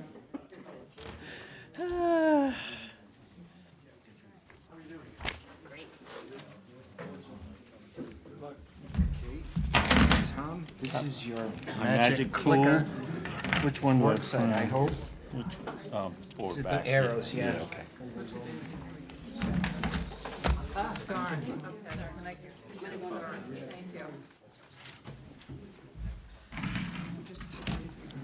Jean, you gonna sit up here with me? I am not. Come up here. Mindy will sit with me. Oh, I'll sit with Yeah, okay.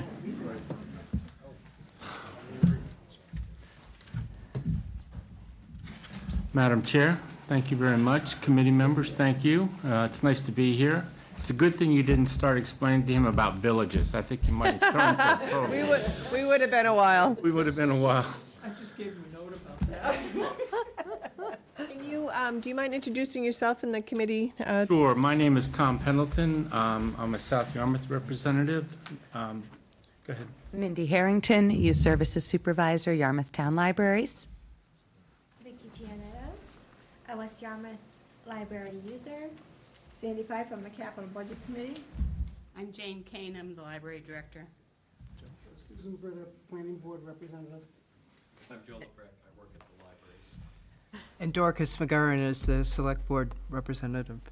And just for clarification, Madam Chair, I'm the vice chair of the committee. Unfortunately, Tracy is ill tonight and can't be present. Judy is ill tonight and can't be with us. Oh, I'm so- sorry, Judy. Is she on? I don't know if she's on or not. No, I didn't see her. Yeah, oh, J.C. Tab. Yeah, she's, Oh, she yeah, might be she's there. here. Yeah, J.C. Tarver, I'm not she's sure there. if she's filling up to it, but maybe they can, okay. She's not. All right, fine.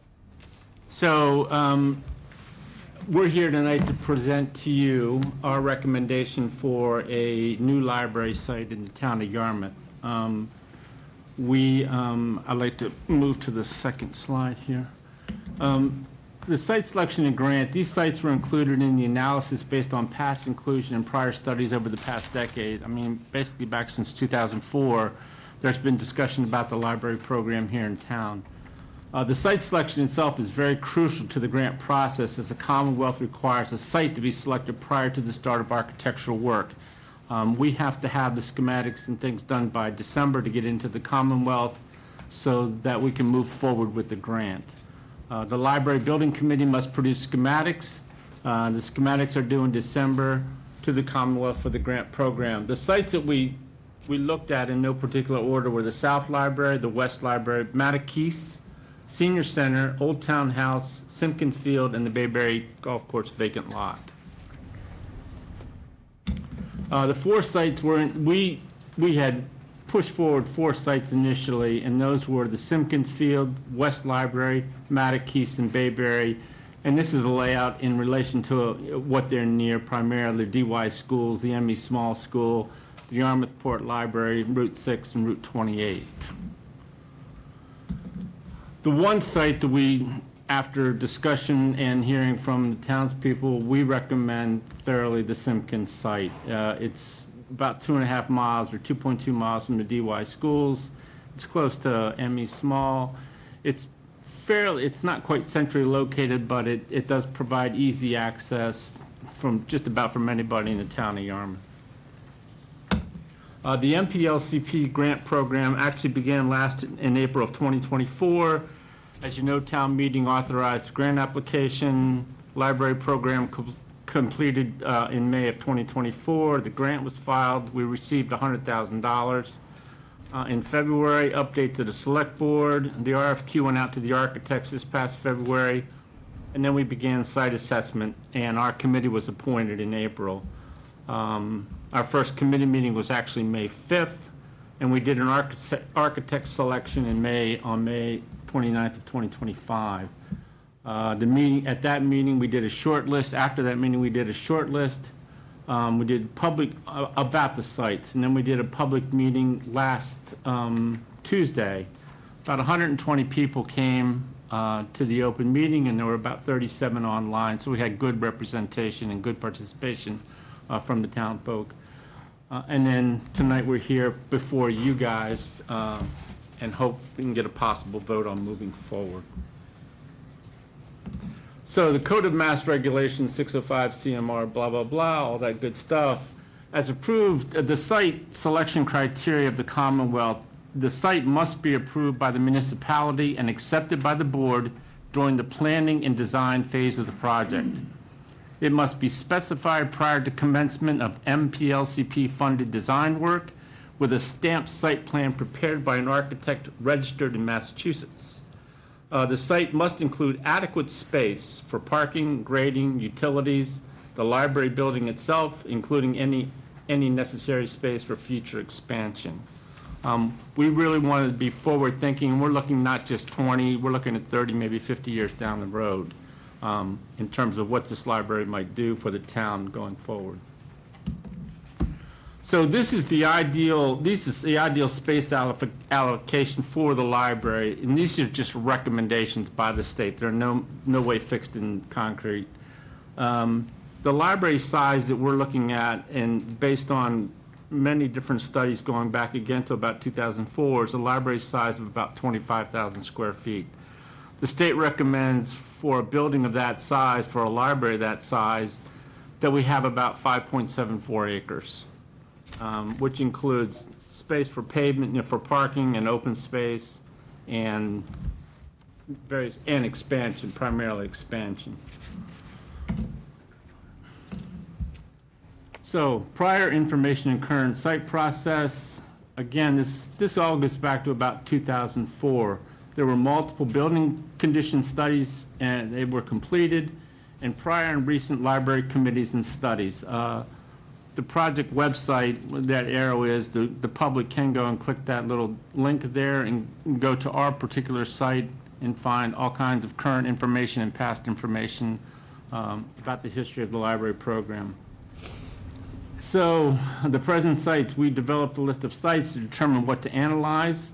study factors that could disrupt the project, including environmental and endangered species, develop criteria for review. That was a little bit more subjective. Short list of sites and reduced to 4 sites. That was completed on June 5th. And then we had the public meeting and comments on sites on June 17th. We also received a good number of emails from various townfolk and provided feedback on the sites. We then followed up the next night with a review of the public meeting regarding the sites. And then tonight we're presenting our recommendations to the select board. So the way we went about this is after we got the initial 8 sites, we decided to do a ruling out process to determine the most beneficial site for the project based on reasonable criteria, Commonwealth standards, and environmental constraints. We didn't want to select a site right off the bat. We wanted to make a determination on the best sites possible going forward and eliminate some so we weren't dealing with too many at one time. And then rate the remaining sites with public input in hand, which we did last week again on June 17th.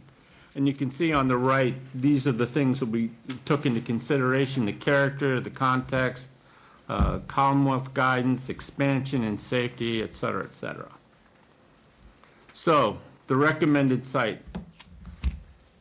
After looking at all the sites and getting public comments, we thoroughly recommend the Simpkins site across the street here at 28 Wood Road.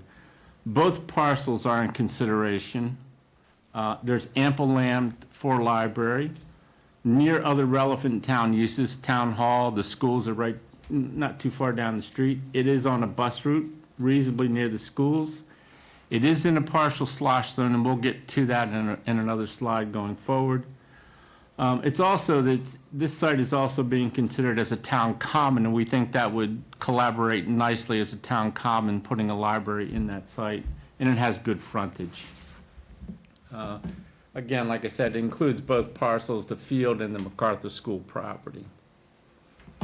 Simpkins Field, it's about 25 acres with the 2 sites combined. Has good frontage. Again, it's in a slosh zone. It's about 2 miles to the Station Avenue schools, and it's fairly centrally located. It's not too far from South or West Library, and not too far from the Senior Center. Frontage, you've all seen this. This is looking kind of from Wood Road. Oops, sorry, didn't need that. Again, this is another entrance to the property. And this is the layout, includes the two sites. There's the old school. Both parcels are included in this project. Here's the boundary layout. Has a lot of open space, as you can tell. Incorporates the school. I guess there's consideration that there may be ME school, ME small, maybe moving down into there. Simpkins Field, again, on the slosh zone. So you can see from this map, and the slosh zone is basically FEMA, Army Corps of Engineers, and the National NOAA decide what becomes a slosh zone. So this zone is partially in a slosh zone, and you'll see in that you can't read that at the top, but the red indicates it would take possibly a Hurricane 4, a good-sized hurricane, to inundate this area. If we have a 4-size hurricane, I think we're all in trouble, not just that site. A slosh zone is sea, lake, and overland surge from hurricanes. Again, it's a computerized model by the Federal Emergency Management Agency, U.S. Army Corps of Engineers, and the National Weather Service. As you can see, there is a little bump in the middle that is not included. The school is not included, so that red area, it would be a Category 4 hurricane that would inundate this site. There is a little green area. We believe that's a low-lying wetlands part of the property, but we don't feel, and I think working with the architect and the state, I think we can alleviate any issues with the slosh zone. This is history going back to, I believe, 1869. of all the hurricanes that have occurred until 1990, and we have not had a Category 4 hurricane. We have had a 3, but never a 4, not in this area. And post-1991, 1990, we've had 1 hurricane, and that was Hurricane Bob in 1991.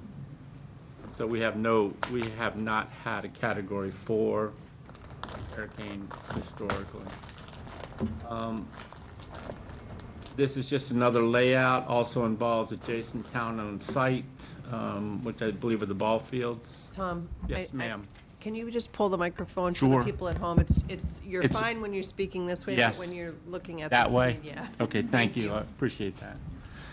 So this site also involves some town-owned lands, and if I'm not mistaken, I think that's the ball fields. Am I right, Bill?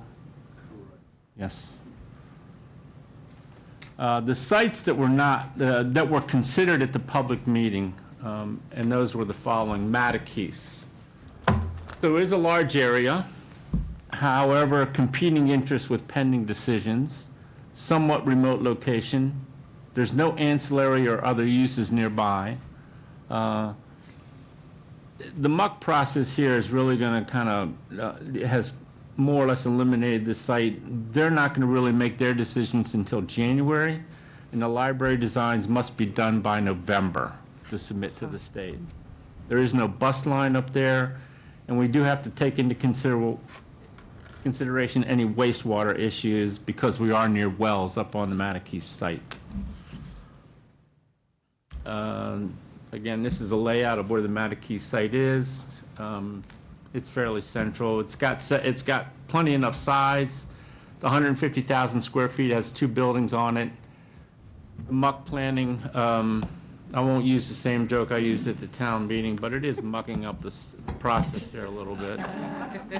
Sorry, I had to do that. Frontage, it has frontage, but there are wetlands issues with the Mattakese site.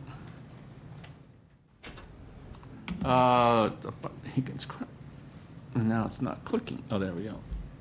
Go back. There's the cutout to get into the Mattakese site. I think we've all seen this. There's the layout of the site with the 2 schools and the solar field.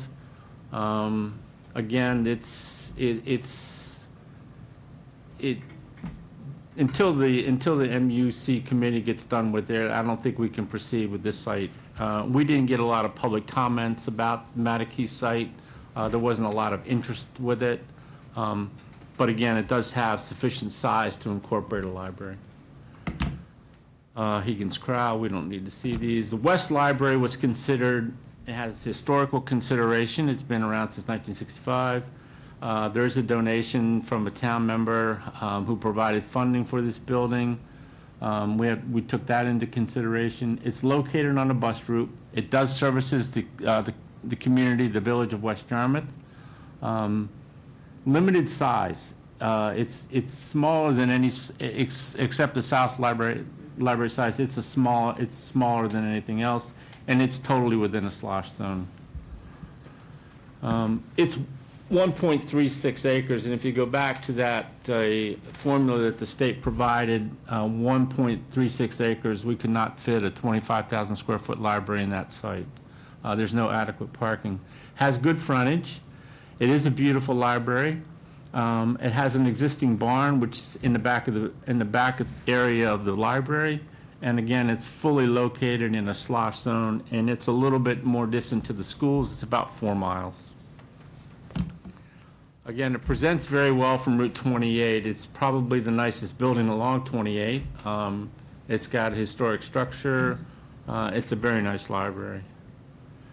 That's the back barn. I guess was a former fire station, I believe, at one point. Thank you. This is the layout with the grid. It's got a beautiful front piece of the property. It sits well on 28, adjacent to the church. It has served the village of West Yarmouth very well for the past 60 years about. This is a slosh zone site. I mean, you can tell by the map, it's fully in the red. It has a little bit of yellow at the top. And here's a deeper showing of that with the red. Again, but it would be a hurricane, a Category 4 hurricane that would inundate this facility, which we've seen historically has not happened around here. It also involves the adjacent barn in the back, which we believe is being used as storage out of town. Near Bayberry Course on 635 West Yarmouth. This is sufficient land area. It's a good-sized piece of property. It's forested land. It would require a lot of clearing. It's somewhat remote. It's not on a bus route, and it does have endangered species. And to be honest with you, I don't remember what endangered species it was, but I'm sorry? Bats. Thank you. Bats. It has bats. And some butterflies. What's that? Okay. It's 6.5 acres, which it could incorporate the building. Has good frontage. It's vacant. Town owns it. It's a wooded lot, and you'll see in a further slide, it's totally wooded, and it does have endangered species. I keep hitting that. This is the frontage, Shelburne Street, I believe, and West Yarmouth Road. And it's totally wooded, so it would take a tremendous amount of clearing to clear this property to do any construction on it before we get started. It's fairly close to the Bayberry Golf Course. All the golfers around the Cape, they hit pretty straight shots, so I doubt they're going to hit into the area. I'll give them the benefit of the doubt. And then, again, this is another layout. It's not in a slosh zone, just has the endangered species. So in summary, the Simpkins area is the recommended site. It is in a partial slosh zone, however, it's near Town Hall. It fits the library expansion and outdoor events in collaboration with the town common. It's on a bus route, it's reasonably close to the primary school location, and it is town-owned. The west is the smallest site of the four, less room for expansion or outdoor events. It's entirely in a slosh zone. It does have historical nature. There is an important piece about the donation here that we heard a lot about. It does serve the village of West Yarmouth, and it is town-owned. We do request, there's, and we'll talk about this going forward, there's strong recommendation for the town to look at maintaining this as possibly a library site going forward. Mattakese is 70 acres. Again, we need to make a decision we need to have schematics by November, early December. The MUC program's not going to be done until January.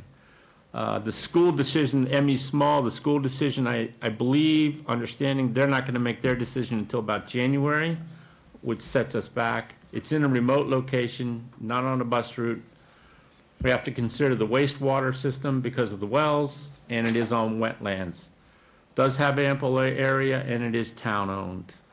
And then Bayberry, of course, which we just talked about, has endangered species, requires extensive clearing, does have sufficient size, and it is town-owned.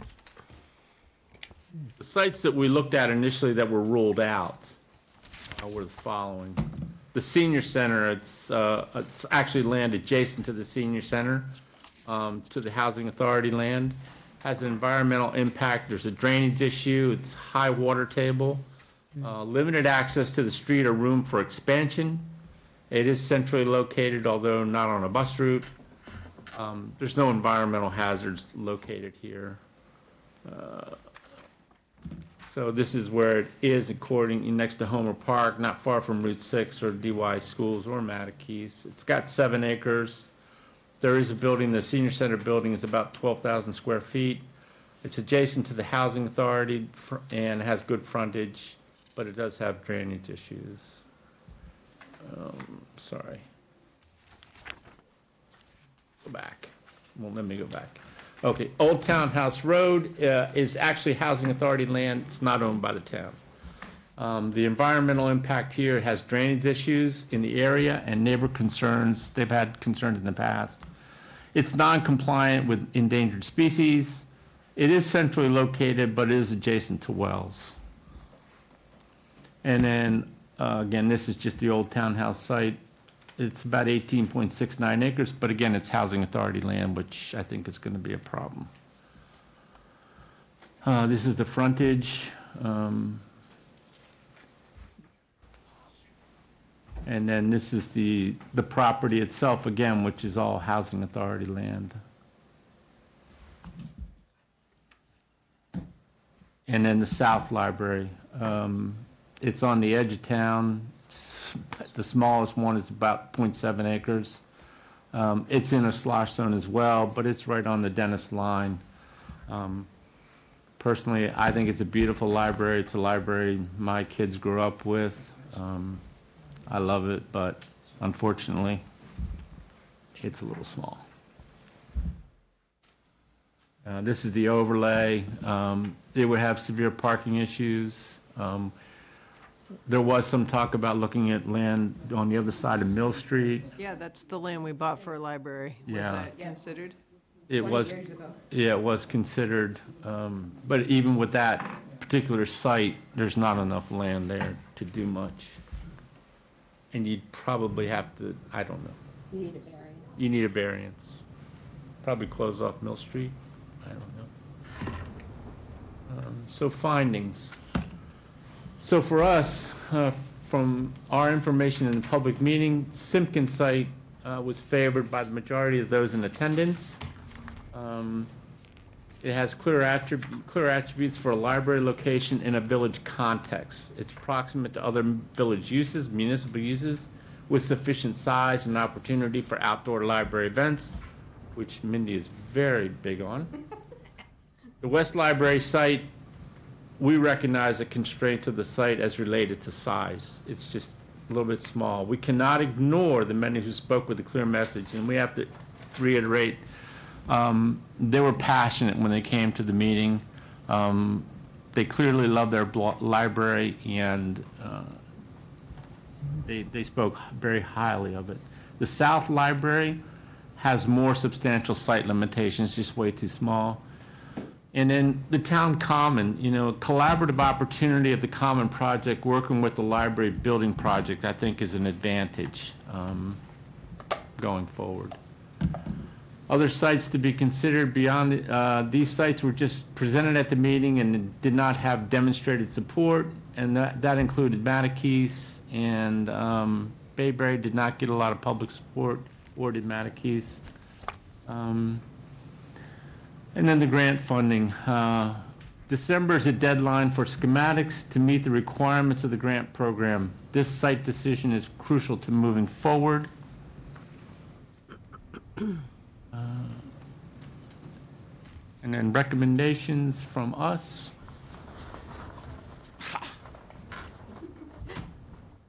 Okay. We support the selection of the site we refer to as the Simpkins site for further consideration. Includes both parcels. We strongly encourage the Select Board to consider the reuse of the South and West Library sites in a manner that is keeping with the commitment and passion that the users and village residents hold for each venue. In this regard, we do not believe that it is the Library Building Committee's role to generate reuse plans unless the Select Board directs us otherwise. In the event the Select Board chooses to concur with our site recommendation for Simpkins, we request a clear collaboration with the Common Project to advance the combined opportunities while avoiding competitive and redundant work. And we request the Select Board assistance to provide a legal and survey review of the Simpkins site to provide definitive, relevant, and recent background for the site. And that concludes our presentation. Okay, excellent. And we Lots love of- your questions. Lots of great work, lots of information here, very, I very forgot to appreciative mention of- the letter that was sent by the chair to the committee. Yep. Okay. Should have mentioned that up front, sorry. We have the letters in the packet, but your presentation covered Thank you. most of that. I guess I'm going to ask a few questions first. Just about your site, at the Simpkins Field, because you talk a lot about both lots. So in my mind, my thought of having a library there, well, it's twofold. Again, you know, you talked about the Matakes reuse and all the issues going on there. There's a lot going on here as well. Correct. And a lot of things that would be affected by that. Correct. So, you know, I think about the Seaside Festival, I think about the Little League fields, and of course, the building that's there. So you're envisioning, when you talk about both lots, would not be utilizing the building that's already there, you would just tear that down and start over, or what is your vision of that? I'll let Bill answer this one. If the building is used, if you tear it down, then there will be an opportunity, but not to speak to that. The architect indicated that you would have to study if you're going to reuse the building, you have to study its structural integrity and get approval by the grant agency before you move forward with the building. I believe there's a lease right now with an existing tenant, and they've spent about $4 million on heating the building. So that when they talk about the use of both lots, it's to give the flexibility to be able to incorporate the library within all those other opportunities, as it were, the common and the other ball fields and everything else. If you were to say it's just going to be in the fields, then we lose the opportunity to maybe put the library on the other site. So this is just about getting the site down, so then the architect can start working with the committee and the public on where it could go on either of those two sites, or both. I mean, if it has to cross the property line. Oh, as a town, though, I guess it's the cart or the horse in terms of working with the Seaside Festival, in terms of working with the Little League field. I don't have any of that knowledge to know what the plan is, so how do we know if it could work with the leasee and all of the people that are involved? I mean, we just, town meeting just authorized $100,000 to look at the town common on this plan. So, you know, there's a lot of things that are going on there that this could impact. And for me, you know, I need to know how all those pieces fit. I'm not opposed to it. I just don't know how they fit, number one. Number two, I don't think it's centrally located. Therefore, and people have, and we've been having this back and forth for many years. People have a strong feeling about West Yarmouth Library. And, you know, if we're going to put a new central library in South Yarmouth and reutilize the South Yarmouth Library, why can't we keep West Yarmouth as well? And whether or not there's some type of agreement with the you know, like what happened with Yarmouthport, they had a group that came in and helped fund it. Perhaps there's an opportunity there to keep the village in the village library in West Yarmouth, and then have this one basically just replace the South Yarmouth Library. If I may, if you go to the last slide, what are the research beyond this slide? The check. It's not letting me go up. The other one. Well, if we can get to the last slide, or in your presentation that you have in front of you. Yep. There's a considerable amount of sort of pattern on the Cape of communities having multiple libraries. So it's not beyond the realm of possibility that West would be considered in that capacity. I think the committee is saying it's not their role to, Well, that would be my particular feeling, would be to keep, you know, Yarmouthport kept theirs. They have a strong feeling. You know, operationally, I know it's difficult in terms of hours and meeting the criteria and the funding to have multi-operational ones, but to the extent that we are able to do it, we're doing it now. I don't know what, you know, potentially and I'm sure you envisioned a shift of those people being all in one building and, you know, having that capability. But I think we as a town, I would be happy because this is not central. It is more like the South Yarmouth Library. It's a new South Yarmouth Library. That's how I would look at it. I would keep Yarmouthport and West Yarmouth the way that it is, and build one here. But I can't, without knowing really the impacts to all the other pieces, I would have a difficult time. May I make a comment, Madam Chair? I think that, and I hear you clearly, and the West Yarmouth Library contingent was very clear on that. And I think there's no intention to disregard what they're feeling. Our concern is that the grant only allows us the possibility of one building.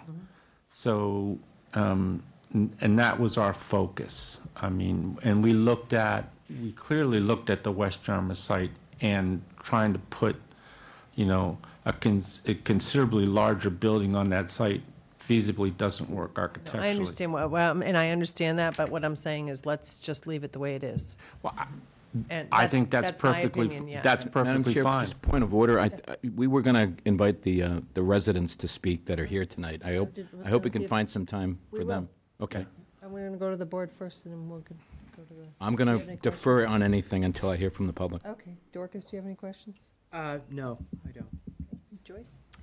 I guess I'm fairly convinced by what you've said. I went in the last week and visited each of the 4 finalist sites, and I could not figure how some of the sites would work. It does look to me like you've picked the most practical site. I love the West Yarmouth Library and the story of the family and the donations. I couldn't figure how we would ever have parking there if we had a new library there. And I thought it was almost going to have to be like the UMass Amherst Library that was going to go like way up, so far up that windows would fall out on students from time to time. But I realize that the West Yarmouth Library is precious to a number of people who live in West Yarmouth. And so I would love to see some way to have it that's totally separate from the Library Building Committee's project. Because obviously you have to go and do a big new modern library. I am aware that the library that's on Old Bass River Road in Dennis is entirely volunteer run. I mean, they don't even have, librarians kind of rotated in from clams. So that seems to me like a model for something that we might be able to do with fundraising, with donations, with grants for, because of the historical reference of it. I mean, I really appreciate that library. At one point, when prisoners didn't show up to run the tables for the library book sale, I got down with my spouse into the cellar and was hauling things up, so I could picture that. Also, as a member of Energy Committee, at one point I was up very carefully because it's a fragile roof, like at the top of a ladder, trying to see if it were solar ready. So I feel like I really feel the dimensions of that library, and also, it's kind of quirky, unique character, and I would certainly support fundraising or anything that we could do to help the residents of West Yarmouth keep that there. It's also on Route 28. Our only Cape Cod Transit Authority bus is the H2O shuttle, from the transit center in Hyannis and then over the Bass River Bridge. Well, I guess except when that's closed. So that would be a good auxiliary site, although I realize we'd probably have to call it something different than that to fundraise and manage to keep it. But I do see that the new library sort of has to be where your committee has suggested. I think my answer to that would be that I don't see why you would need to change the title of the West Yarmouth Library. I think it would always stay the West Yarmouth Library. If that's what the village wanted or the town decided that they wanted to do, maintain the library, would not change. This would just be the Yarmouth Library, I think, my opinion. So it's really a question of paying staff to staff instead of 2 little libraries, South Yarmouth and West Yarmouth, central one at Simpkins and a continuing small one in West Yarmouth? If it's really personnel then? Based on finances, but, you know, it's much like what we did in Yarmouthport. Yarmouthport's not non-town, the town of Yarmouth doesn't pay for that, it's an association, so I guess we just have to wait and see what the budget funds and see how they can help us, but. There's historical We'll get back to- precedents all through the Cape for private libraries, for non-public libraries. So it's not an unusual, you know. Liz, anything before we go to the public? We'll I come back just to the am board very after. enthusiastic about Simpkins Spot. I really am very appreciative of the fact that it's across the street from Town Hall, which I know it's not central. I wish we had something that was available central, but we don't. So, but it's across the street from Town Hall, and I think it will be beautiful to have a building that works with the town hall. And I do wonder about, are we cramping the ability to use the area for the Seaside Festival? Mindy? I will speak on that because I have the large event that I'm sorry that you all approved without me. Thank you very much earlier. Having visited other libraries and events and preparing for the Renaissance Festival, I saw a great partnership with libraries and hosting these type of events. One of the challenges I had was finding a bathroom to use for this event.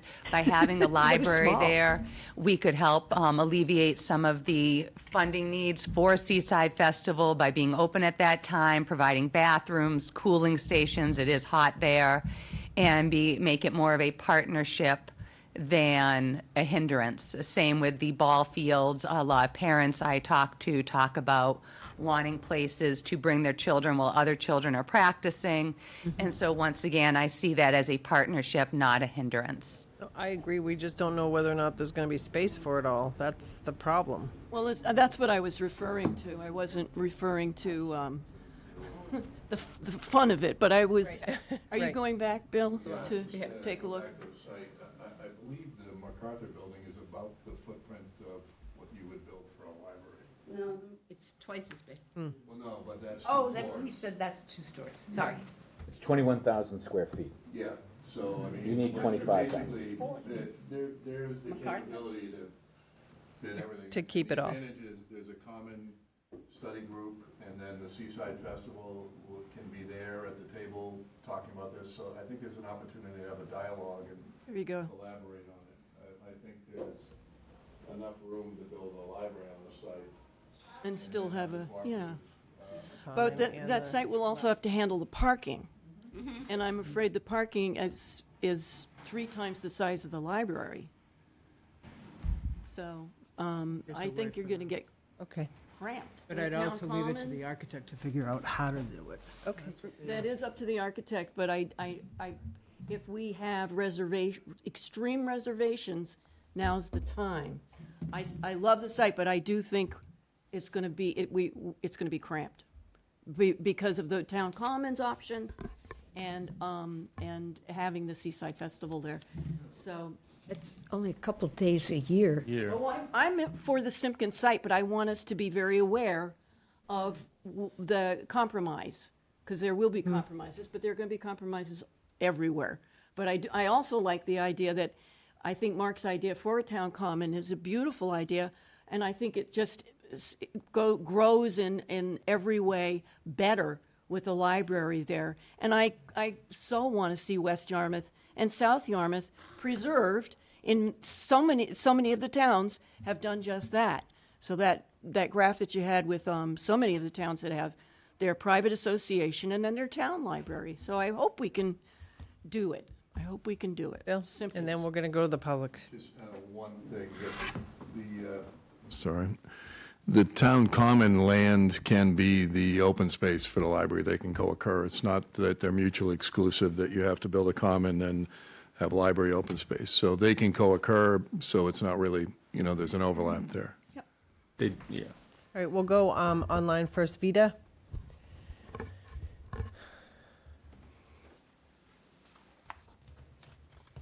Can you hear me now? Yes, Vida, thank you. Okay, I just unmuted myself. Okay, I didn't realize I would be the first one. In the presentation, the word expansion must have been used, I don't know how many times. What kind of, I don't understand. I think most people are thinking that the libraries will have to shrink with all this electronic stuff that's coming, even as we speak, online and what have you. And so exactly why would they need expansion space? I would like to know that. Well, I can answer that. While the community, while more things have moved to the internet, the library provides spaces for not only local users to use internet, but for our visitors. Zoom meetings are in high demand, so having a space that people can come in and Zoom, whether they're living here or coming in for tourism and vacations. Second homeowners, as we discussed earlier tonight, internet service on Cape Cod is hard, and in Yarmouth, it's even harder. Not everybody can afford to get the internet they need. We commonly have people outside in our parking lots trying to use it. Our computer banks are always full. And in regards, Vita, let her answer the question.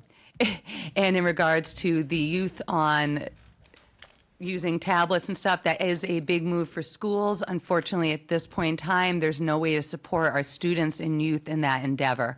We do not have space for computer labs at either library or space for them to come in to do their work and research.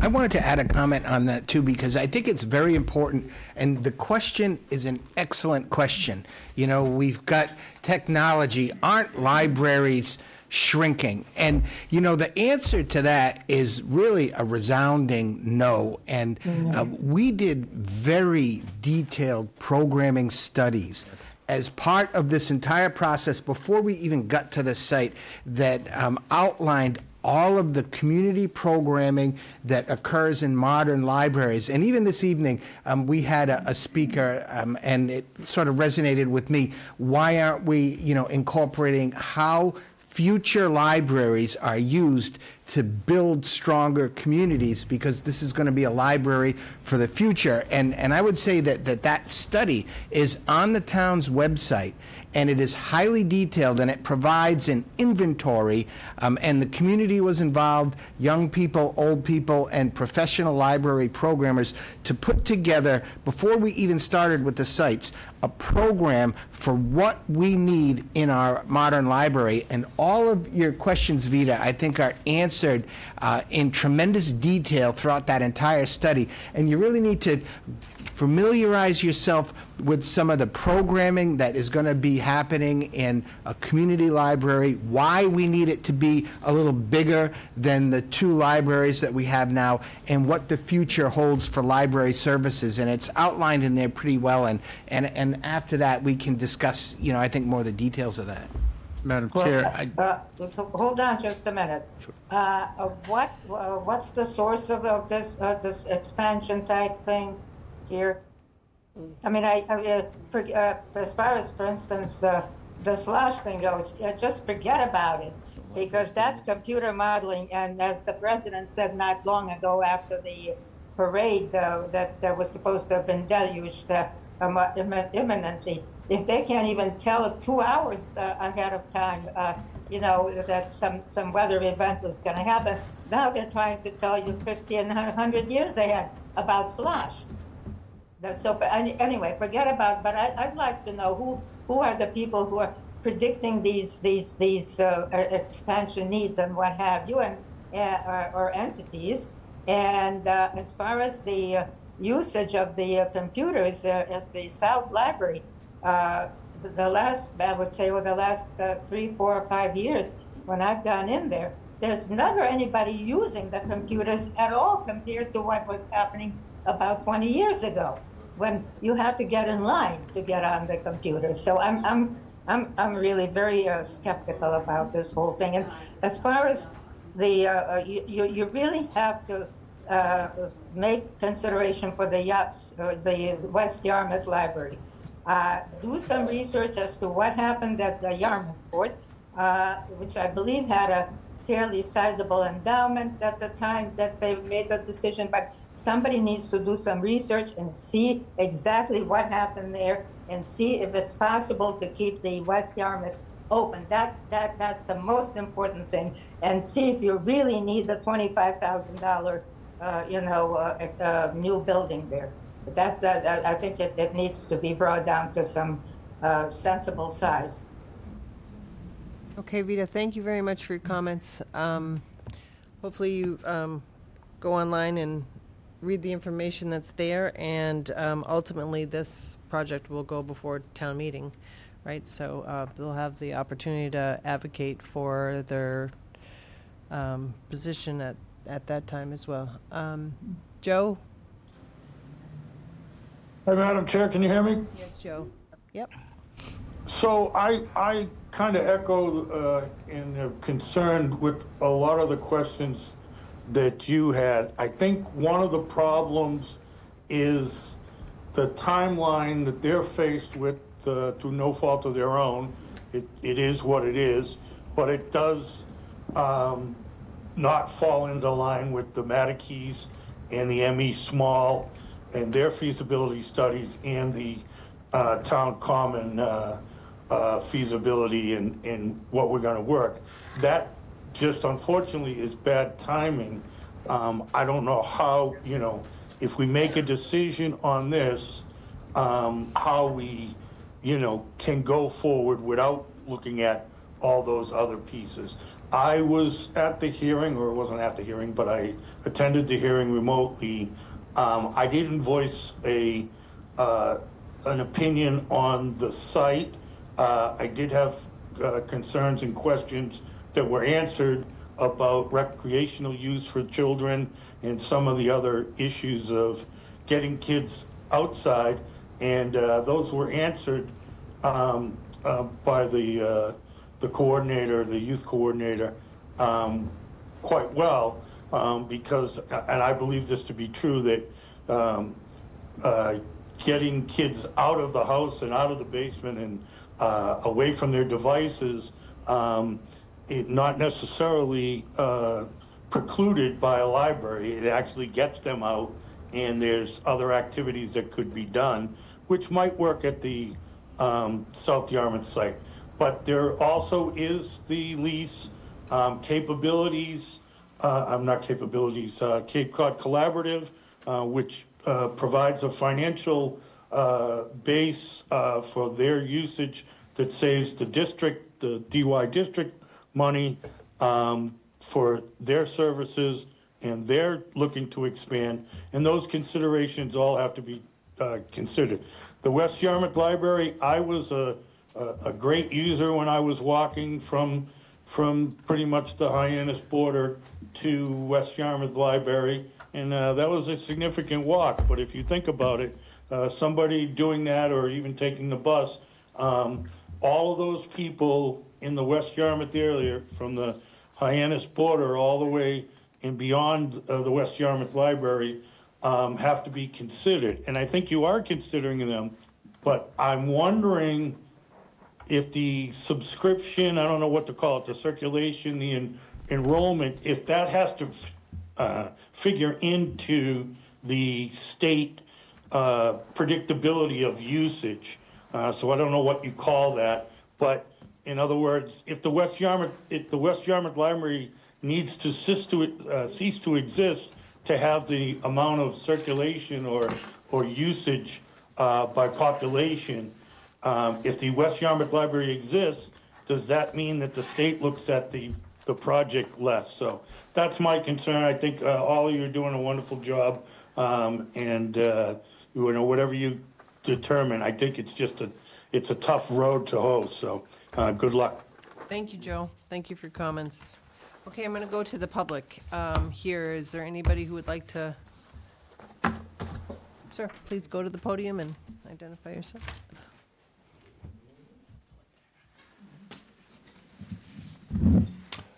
My name is Arthur Warren, and my wife and I live in the village of West Yarmouth. And I have to admit, I'm going to speak to you tonight with an admitted bias. My wife and I met in a library. So libraries hold a special place in our hearts. It's a storybook tale.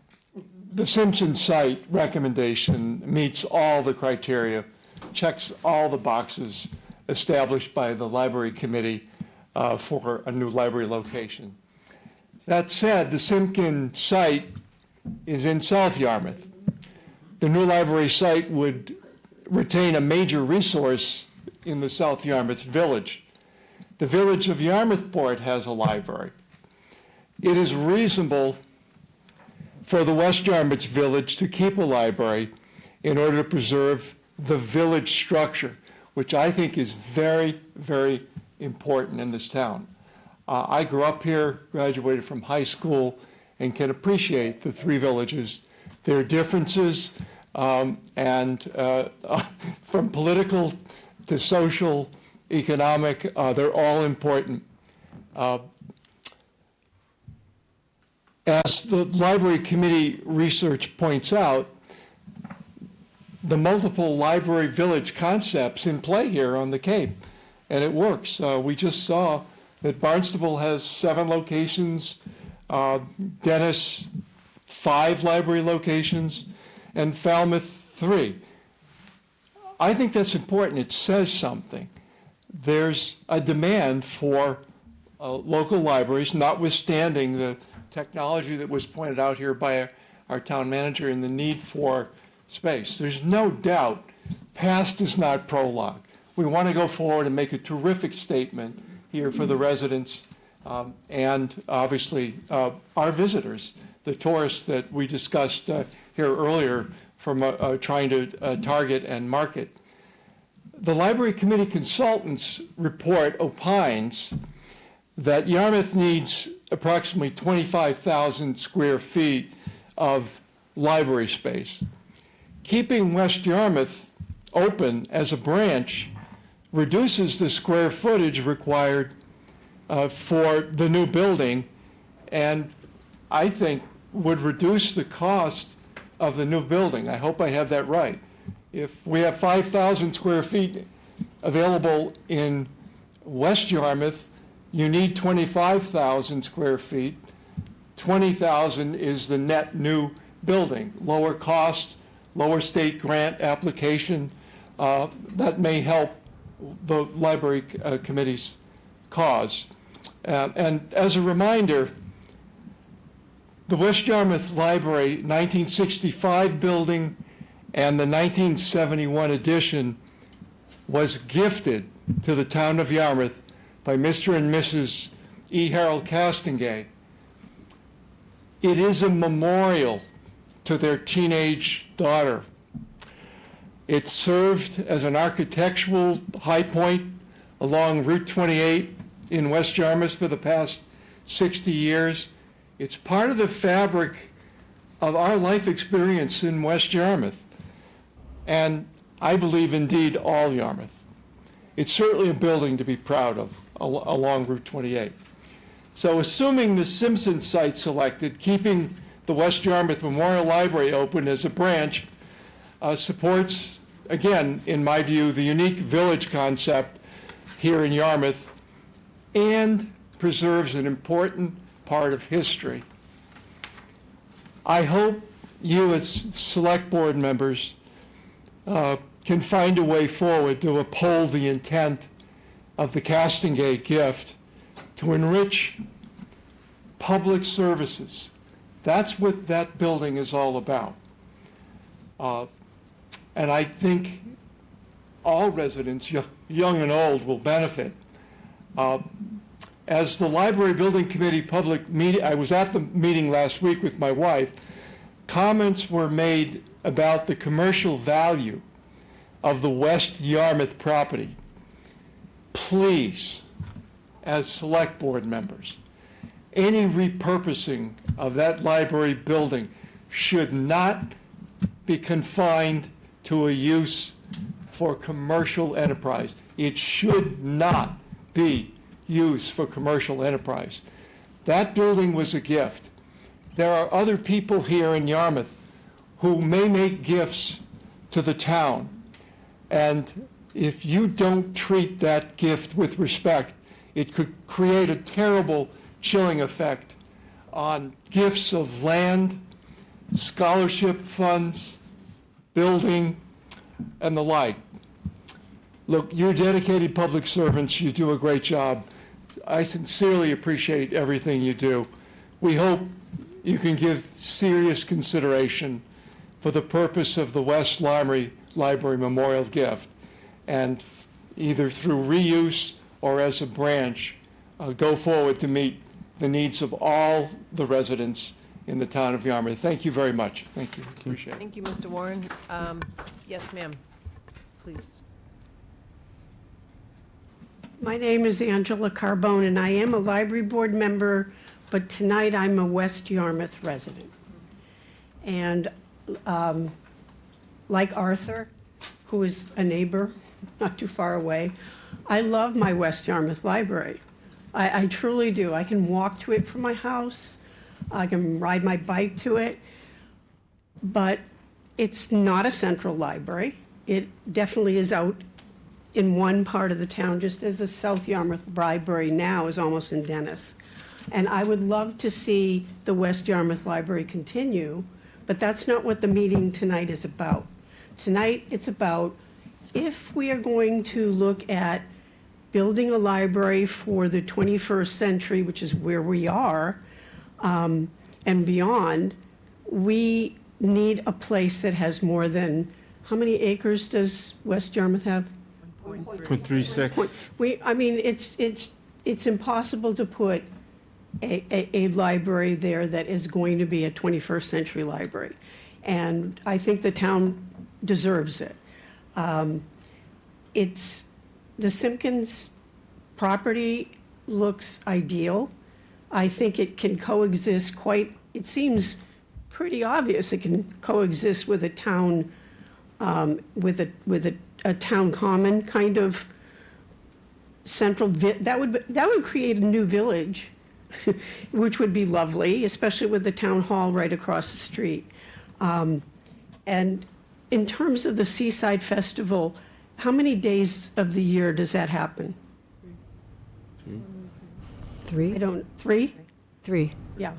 And I don't think that it precludes having the festival there. And people who are parking for the festival don't park on the site. They park behind Shaw's. They park everywhere along North Main Street, or Old Main Street. Is that North Main Street? Yeah.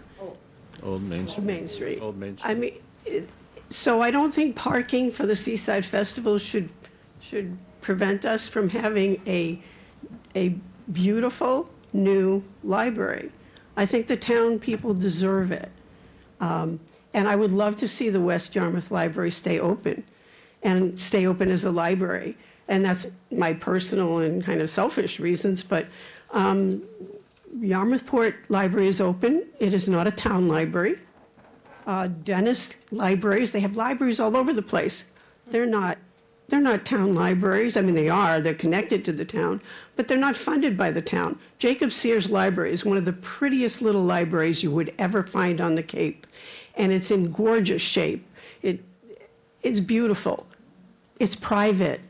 It's part of the town, but it's run. And I think West Yarmouth now has enough people in it who can support their own library. And I would be one of the people going out there to fundraise for it as well.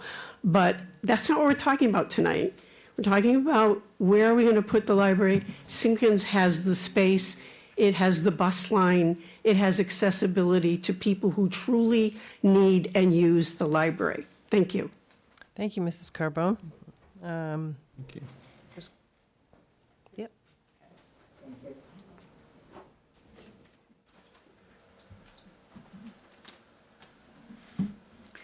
As you well know, I'm Christine Greeley. I've been a homeowner in West Yarmouth for over 44 years, and my husband Paul and I were actively involved in supporting and working on issues of preserving the environment and supporting the quality of life in our neighborhood and the town. And during this time, we became active users of the West Yarmouth Library, including during COVID when the Hyannis Park Civic Association held its annual meeting on their beautiful front lawn. I have attended all of the meetings of the Library Building Committee this month after a long period of time of not knowing or participating in what was going on. Unlike the majority of the residents of my neighborhoods whom I've spoken with, remain adamant that the West Yarmouth Library should not be closed. After careful review of the extensive materials that have been discussed this month by the Library Building Committee, and they really have done a lot of work, it is my belief that the West Yarmouth Library is historically important and a good focus for the work now beginning on creating a more welcoming and environmentally enhanced roadway into Yarmouth versus the currently overly developed commercial Route 28. The West Yarmouth Library needs to remain in operation where it is. Given the perceived need for meeting space and enlarged spaces, I would support the development of an alternative site for a new building, perhaps at Simpkins Field, as the current South Yarmouth Library might be converted to a museum, we heard during these discussions. That would mean that the users of that library would also have a library in their neighborhood that is like the users in West Yarmouth would still have. The other alternative is to again retain the West Yarmouth Library, but work with the Mattakese Utilization Committee to see about incorporating the requested library spaces, in other words, meeting spaces and things, into their plans. But no matter what final choice on another location is made, I will only support such a plan if West Yarmouth remains open as a library. And I've got to tell you, if you close it, basically I'll wind up going over to the Hyannis Library. The trying to get from West Yarmouth to South Yarmouth can be a nightmare, and it hasn't been helped by the construction going on currently. But you're looking at summer traffic that started just a weekend ago. I couldn't believe what was going on with the stoppage. And even getting over here tonight, there were jams at various areas and getting over there. The other thing that really concerns me a lot is that you will be asking us as residents of West Yarmouth to use our tax dollars to support that library in South Yarmouth that we will have a difficulty using. And yet we're also going to be then asked to try to raise funds and create some kind of foundation or come up with money.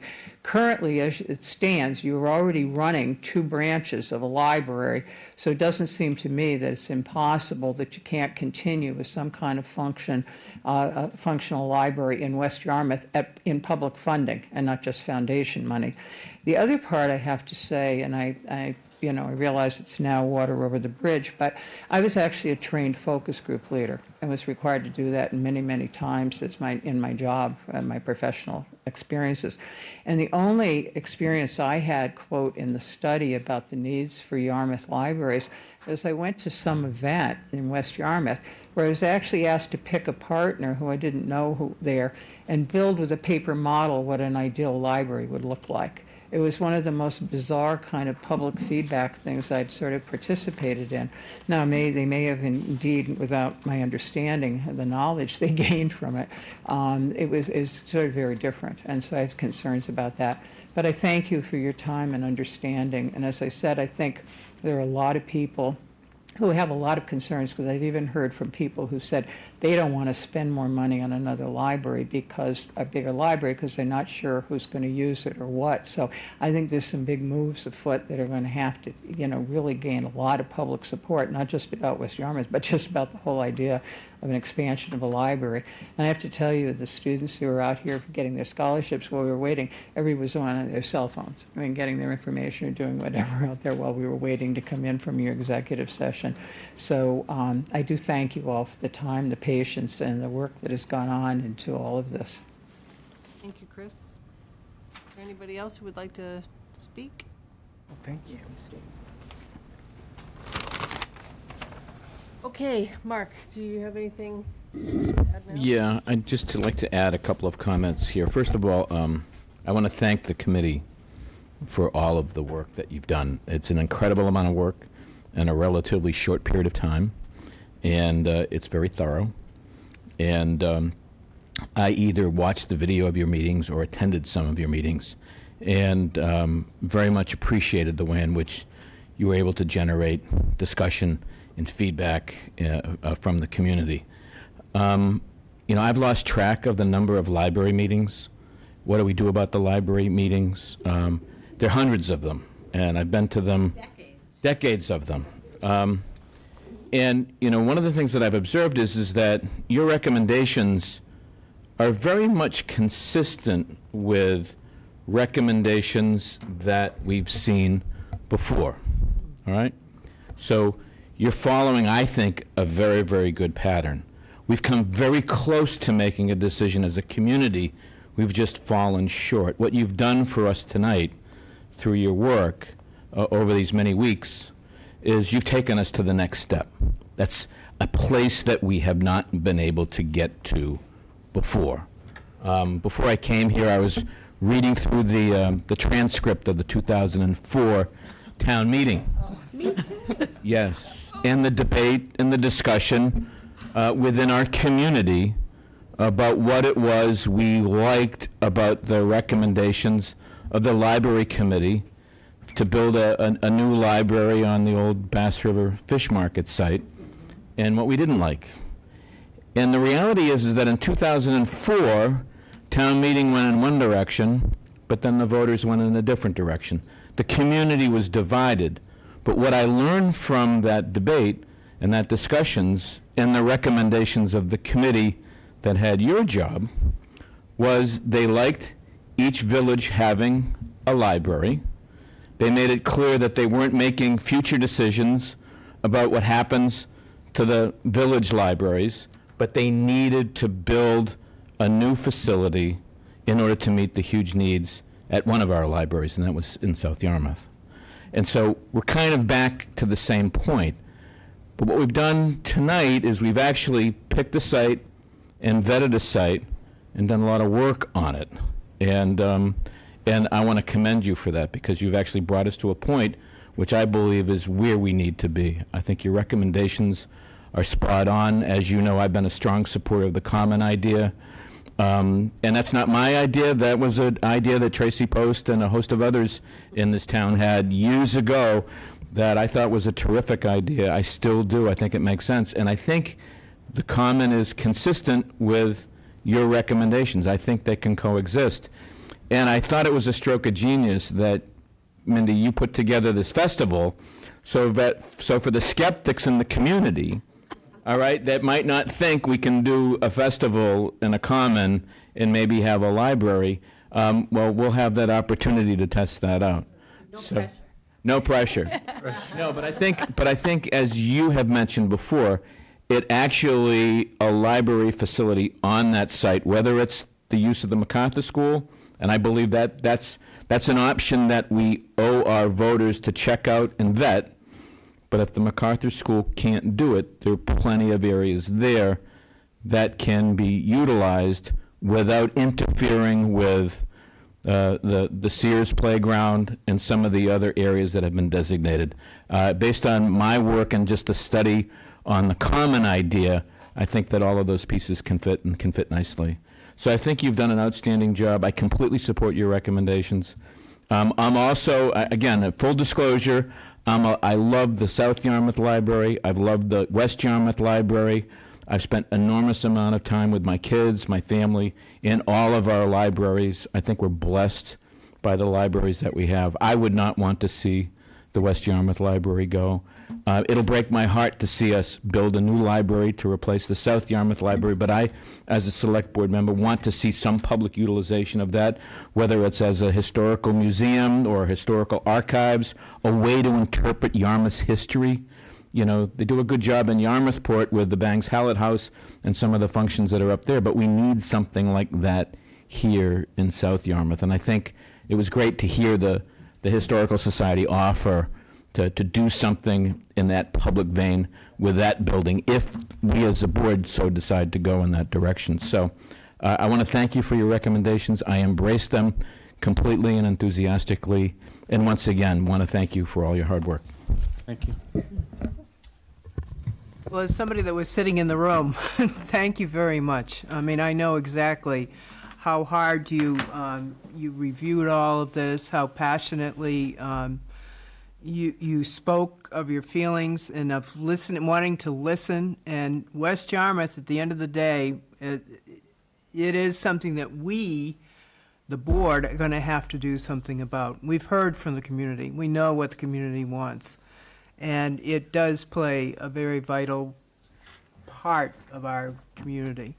So, but all said and done, thank you, and I agree with you wholeheartedly. I think Simpkins is the logical place to put it.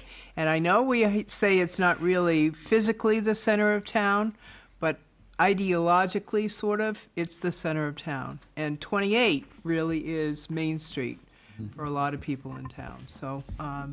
But not for residents of Yarmouthport, of course. Not for Yarmouthport, that's true. Well, as I say, you know, Different area. it just makes a lot of sense. So, anyway, I'd go with Simpkins. Great. Okay, so, I Madam think, Chair, would you like a motion? I think Madam that. Chair, may I make one Yes, small comment? Sure. I think that, I want to speak for the committee. I think we sometimes enjoyed the process, sometimes wanted to strangle each other a little bit, but we listened.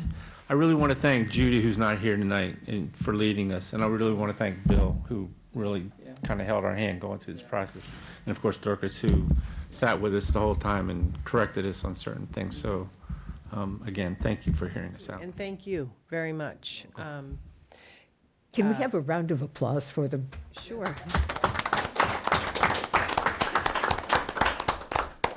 I totally echo Mark's feelings. I think that, to Dorcas's point, my thought originally was concerning about it being we went into this wanting a central library.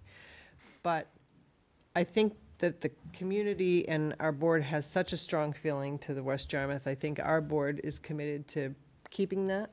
And to that end, I don't think we need a centrally located as much if we have the commitment to keep West Yarmouth. And of course, Yarmouthport won't change. So, repurposing South Yarmouth to something that is, beneficial to everybody would work out too. So, Simpkins, I think, is great. Again, my concerns, I've already said. If we can make it work, I'm not sure how we're going to move forward working with the people with the lease and how that's going to fit into it. I think that that's a very important piece to it. But, the Little League, Seaside Festival, common area, all that, if we can make it all work on that site, I'm on board. I'm looking forward to the crosswalk that slows traffic down, too. Did you want to make a motion, Joyce? Madam Chair, I'd like to make a motion that we approve the committee's choice for the site for the new library and encourage them to go forward with the state library process. Simpkins.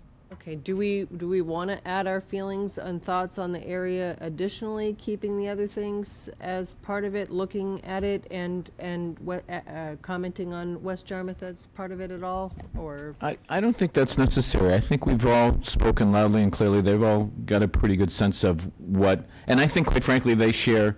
I think we're all on the same page, more or less. So I don't think it's necessary, Madam Chair.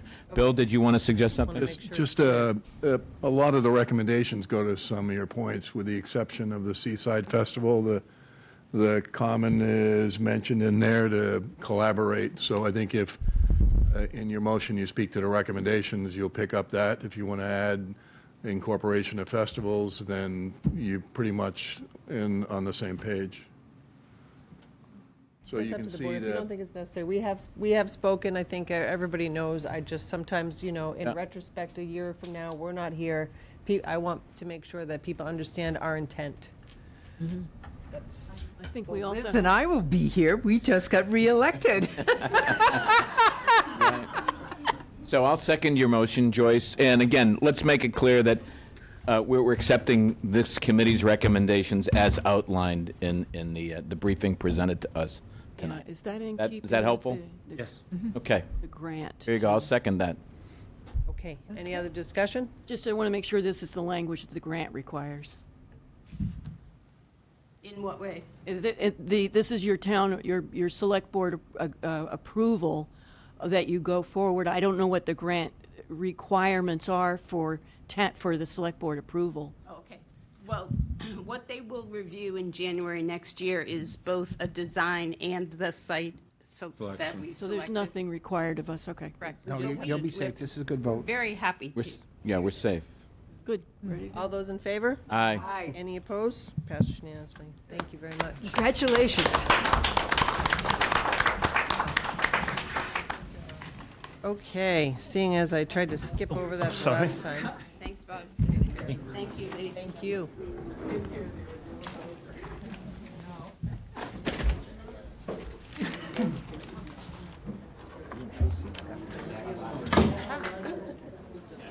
Throwing things around.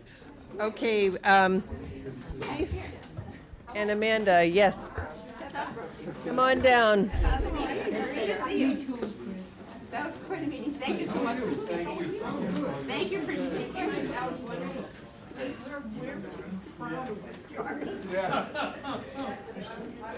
All right, we're going to keep going here. So as soon as you're ready, introduce yourself and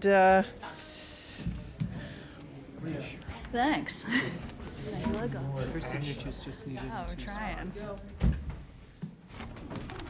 good evening. Thank you for waiting. Thank you for being here. And if you could just introduce yourself and Yes, good evening. And I got a new position of city engineer, I hear, earlier this evening. Gotta change the logo. with that. No, I think there's less. Ooh. No, town engineer Amanda Lima, and I'm here tonight with the chief. Kevin Lennon, Chief of Police. Thank you. And we're here to discuss the conversion of an all-way stop for Station in Wood. Okay, great.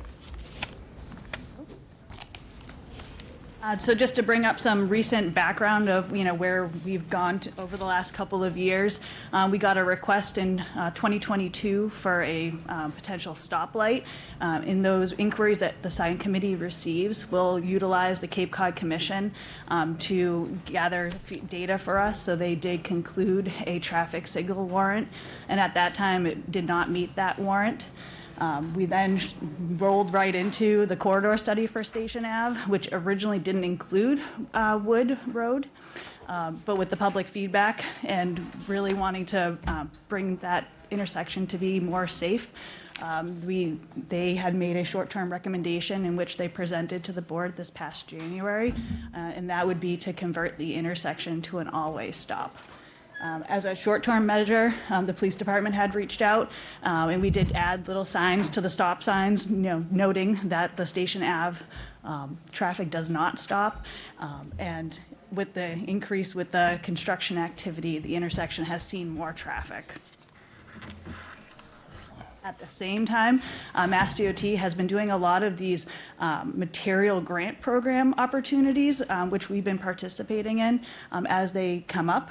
In January, they introduced an always stop materials program, in which there's a couple of statistics on here, but Delaware DOT and North Carolina DOT saw a reduction in crashes of about 70% by converting a two-way stop to an all-way stop. So we moved forward with that.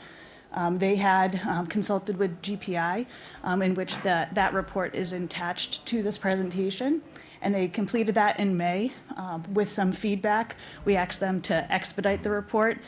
So since then, we've been able to sign the memorandum of agreement. We've also had our sign committee meet, and then now we're here tonight.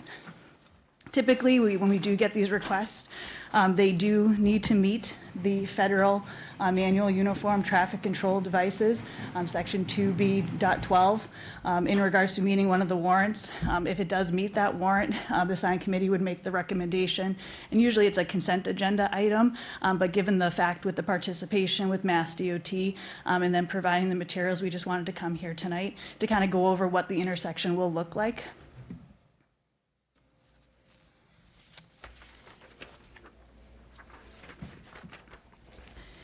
And I'd just like to pass it off to the chief in regards to what we've done on a temporary measure for the intersection. So during some of the construction meetings with the contractor doing the sewer work, we talked about how we could change the intersection to make it safer, because we did realize that the traffic from the detours going to that intersection was making it more difficult for people to cross. If you were in the past, there was a barrier preventing people from going south on Station Ave past Wood Road, but you could go north. We realized as that was creating confusion because people that were trying to cross on Wood Road thought the traffic was going to stop. So we've had 16 crashes at that intersection since January 1st. 7 of them since May 1st.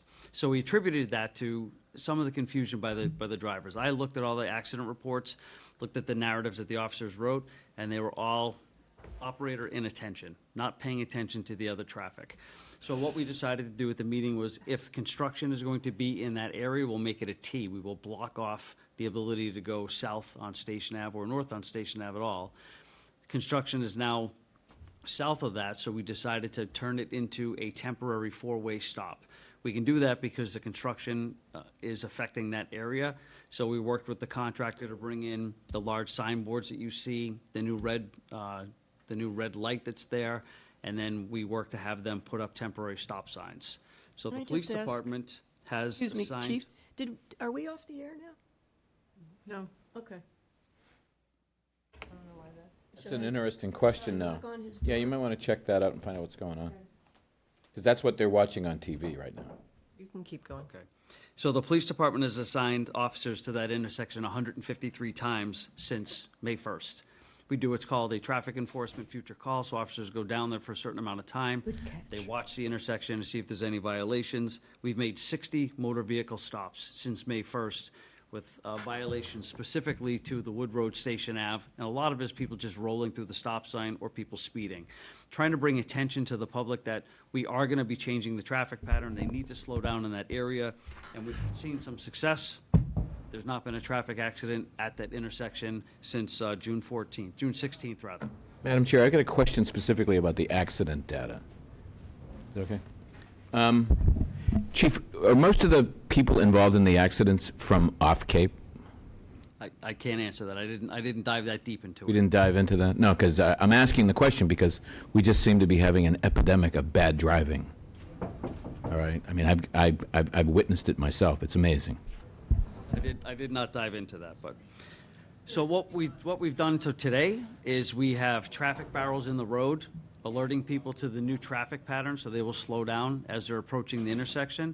The 4-way stops are up. We actually removed the cross traffic does not stop little placards, because that was causing a little bit of confusion. And if you're driving southbound on Station Ave, you'll see a sign just past St. Pius, and if you're driving northbound, you see one a little bit south of the intersection. Again, alerting motorists that there is a traffic pattern change.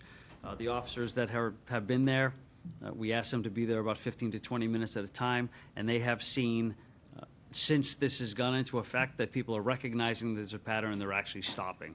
There are a few people that just don't recognize that it's a 4-way stop now when they have gone through. When we're there, we address that, but we're seeing that, I'm hoping that we're seeing a change because the accidents, again, have not been occurring. Our traffic stops are going down as well, which means people are recognizing it. And this is going to be a good segue into the permanent implementation of a 4-way stop. And it allowed us, we're going to have this for probably about 5 weeks, correct? Didn't they say they'd be out there until about July 7th? You're right. So probably 5 or 6 weeks of the temporary, using the detour and the construction to allow us to set up the temporary 4-way stop until it gets rolled into a full 4-way stop after the material comes in and we get approval from the board. How long does that, I mean, I remember years ago when they put the intersection on Buck Island Road, and I remember driving, like, you just, you know, it's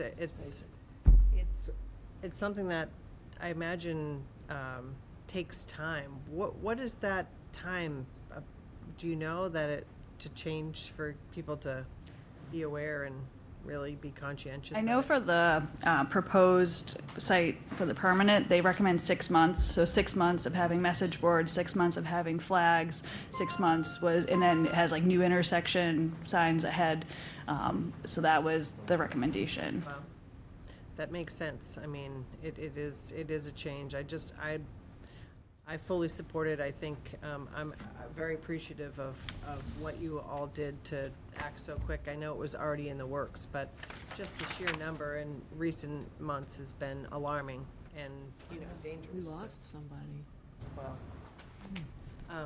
Mark, did you have? Yeah, correct me if I'm wrong, but didn't the Station Ave corridor study, didn't we ask the commission staff to look at this intersection? Correct. And didn't they come back with no recommendations? So the initial analysis was for the traffic Yes. signal, and it did not meet the warrant, but as part of the short-term measures for the corridor study, it was that it did meet the warrant.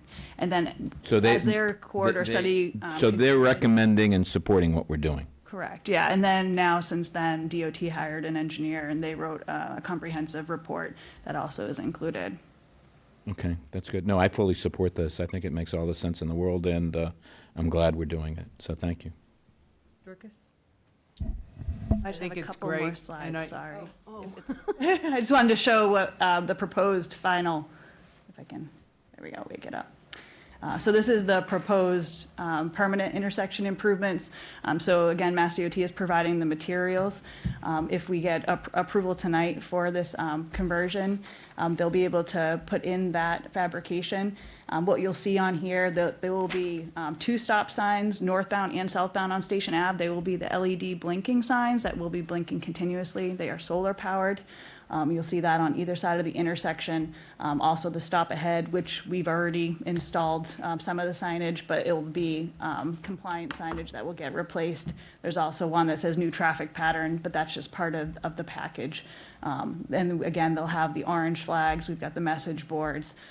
We also will be able to coordinate with the approval, putting in the stop bars that are currently not in the temporary setup, but will be, and also converting the lens for the overhead light that we currently shut off because has the orange lens on it for slowing down. So that will be converted to red as well. So with the approval tonight from the select board, again, DOT will be able to move into fabrication for those signs, and we would be in hopes to have everything completed by the end of July. Great, thank you. Sorry.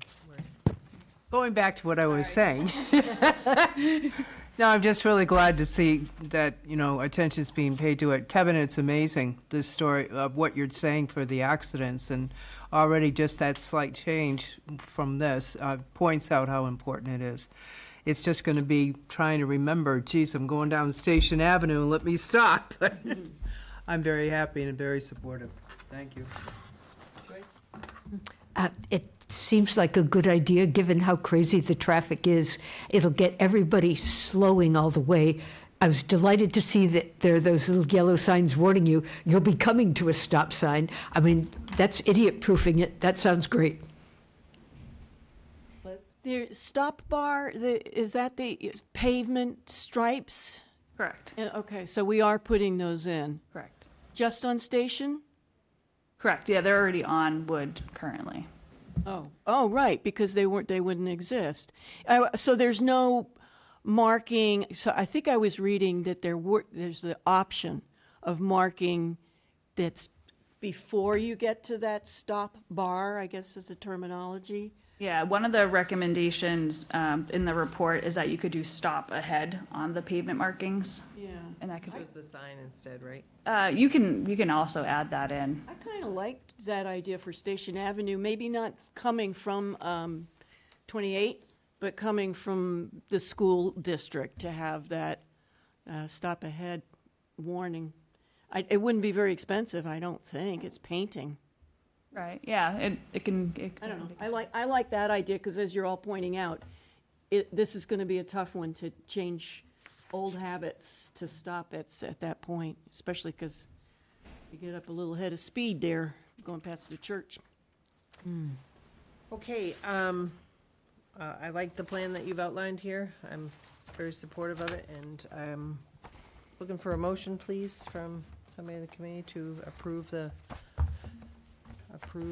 presentation and the four-way stop as presented. I make a motion that we approve the four-way stop and the presentation as presented with all recommendations. Second. Any discussion on the motion? All's in favor? Aye. Any opposed? Passed unanimously. Thank you very much. Thank you. Very much. Thank you. Let's hope it keeps working. Good job, you guys, thanks. All right, so we are behind on our agenda here. The We're next. doing so well I for the know, first I was, part. thank goodness, I was cruising at the beginning. All right, so we have all the information here. Next, we have a discussion for the request for a resignation from our state representative. And Mark, did you want to? Yeah, I'll speak to this. Madam Chair, I want to thank you for putting this on the agenda. This was done at my request shortly after we became aware that 2 other towns' select boards have basically called on Representative Flanagan to resign. And in your packet are the letters outlining their rationale. And so I am, my motion for consideration is that we, as a board, call on Representative Flanagan to resign, and that we inform him of our reasons and our rationale in a letter, perhaps similarly to the concerns that have been raised by the Brewster Select Board and the Dennis Select Board, and we notify him as soon as possible. I would second that motion.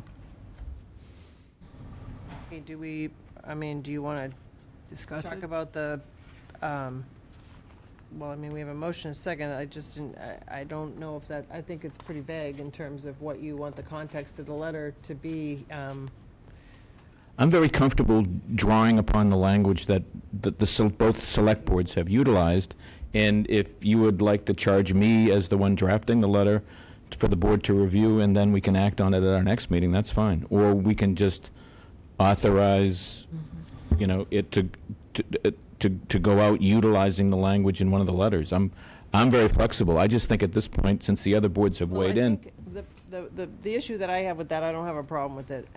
I think, my concerns are not as much with the charges as much as it is the dereliction of duty in my mind. He is not, we represent our community. They're charged to represent our community, not showing up for votes and not putting any budgetary items for our community forward in a budgetary, cycle is something that I have a problem with, and that's not really mentioned in those 2 letters, but I think. Well, I believe it is. It's just not strongly enough, and perhaps we should just simply emphasize those aspects of the reality is the job's not getting done. Yeah, exactly. The job's not getting done. And our people are not adequately represented. Discussion? Are we having any discussion? Sure. We were having a discussion.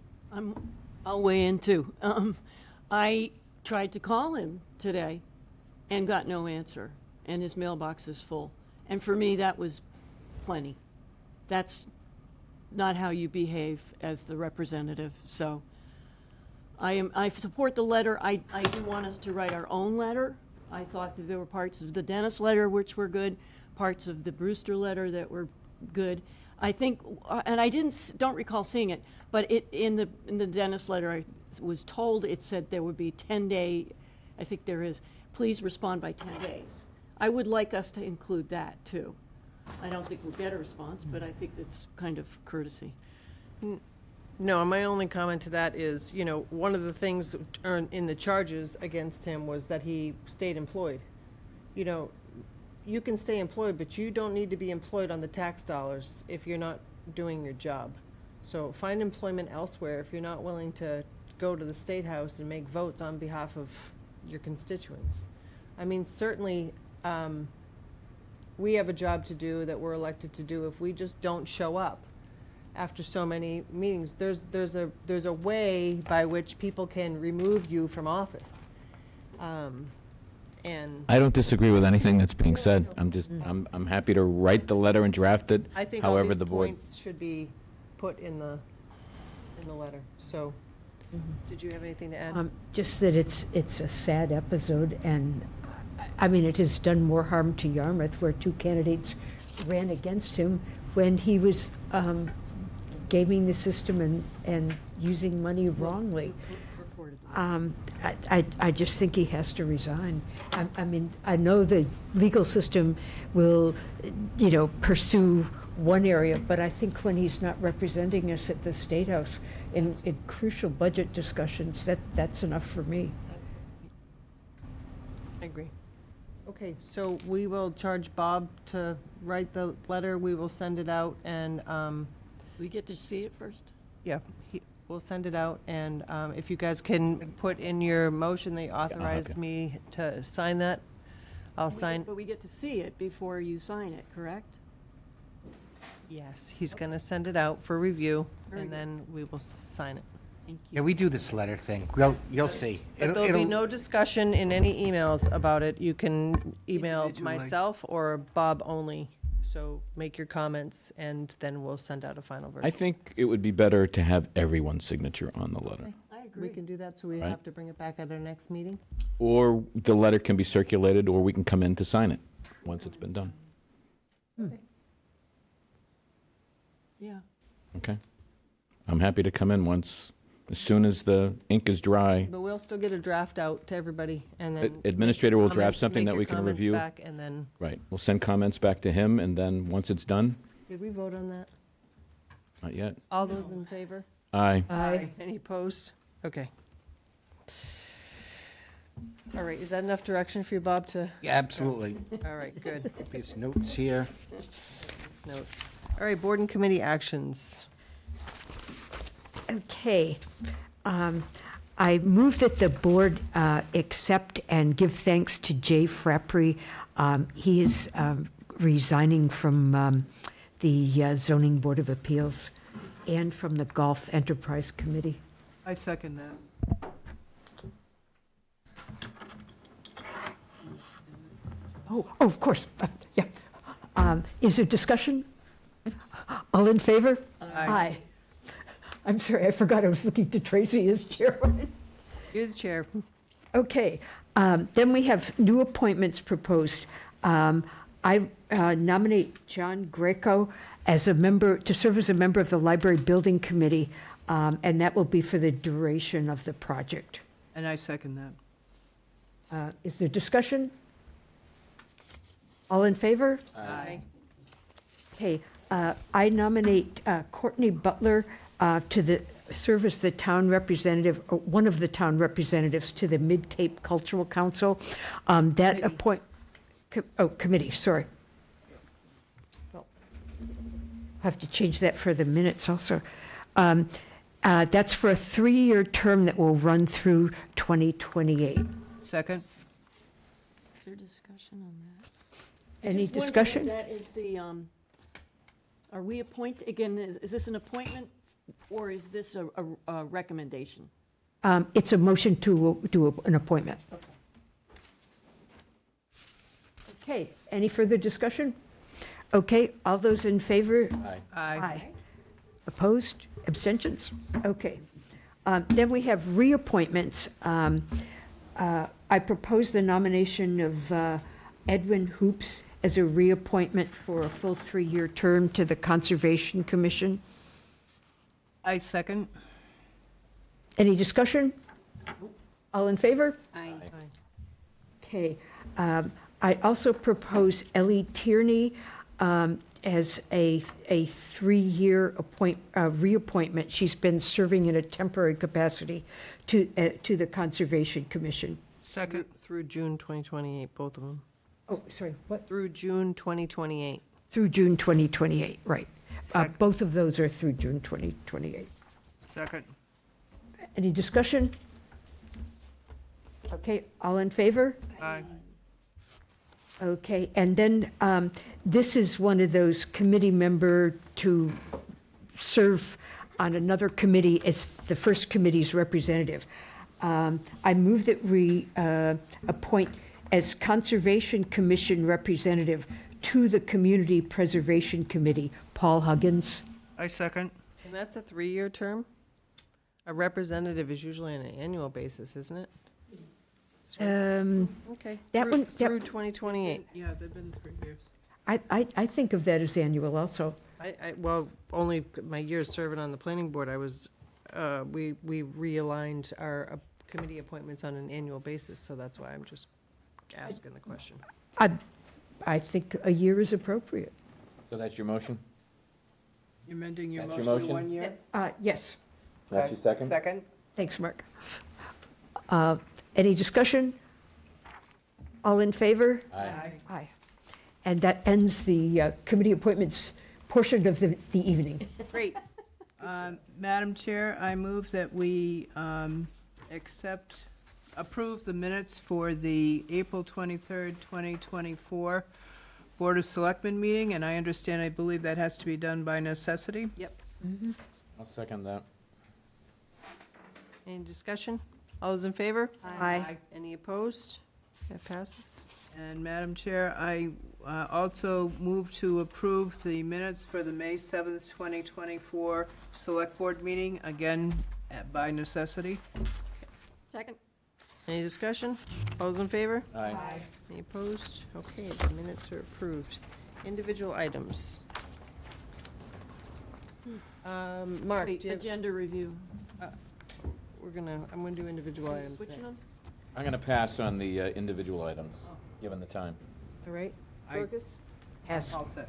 Liz? No individual item. Okay, and now we're gonna go to the agenda review, then we have 4th of July, and then our next meeting will be our Board of Selectmen goals on July 12th, and then we have a full list on July 22nd. So I don't think there's really much to discuss on that. We've got it jammed up full. When we meet on the 22nd, we can reassess where we might be. I see that you have tentative on here, Joyce. Yes, go ahead. Oh, I was going to say, I'd like to postpone the community access television presentation because they're at an interregnum right now where they're going to be hiring a new director. It's only an acting director. I think we should wait and get the full director. Okay. And what about your committee policy? Will you be ready on the 22nd, you think, or should we? Oh, that's fine. Okay. All right, so the community access Cape Media Center update, we're going to put off, Bob. Okay. Then I was approached by the chair of the Water Resources Advisory Committee that he would like his committee to report before he does any more appointments and reappointments.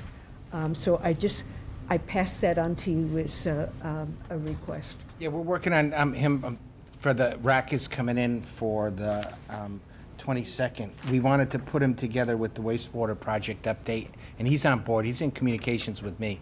And, okay. And I think Jeff's he out of communicates town in this many week. directions. Yeah, he's great. And we go to all the RAC meetings, and so. Okay. Madam Chair, facetiously, she says that since my birthday is August 5th, if you'd like to have a cake that day, I'm just fine with that. You? Dorcas's birthday? It's my birthday on August 5th, yeah. Dorcas' birthday, we'll celebrate. Were we going to try to have the Yarmouth Housing Authority in? Yes, they're the 20, they were on here. They were on for July 8th, which we didn't. Oh, yeah, we moved them. Congratulations. Thank you. We moved them. So where did they go? Let's see, I think they're probably at the end. Well, I'm not sure how the coordination, maybe they weren't even available that day, but. Do you have anything on that, Bob? What date do you want him in? We've had trouble scheduling them. Let's in try, the can we past. try for August 5th? August 5. Can we try there?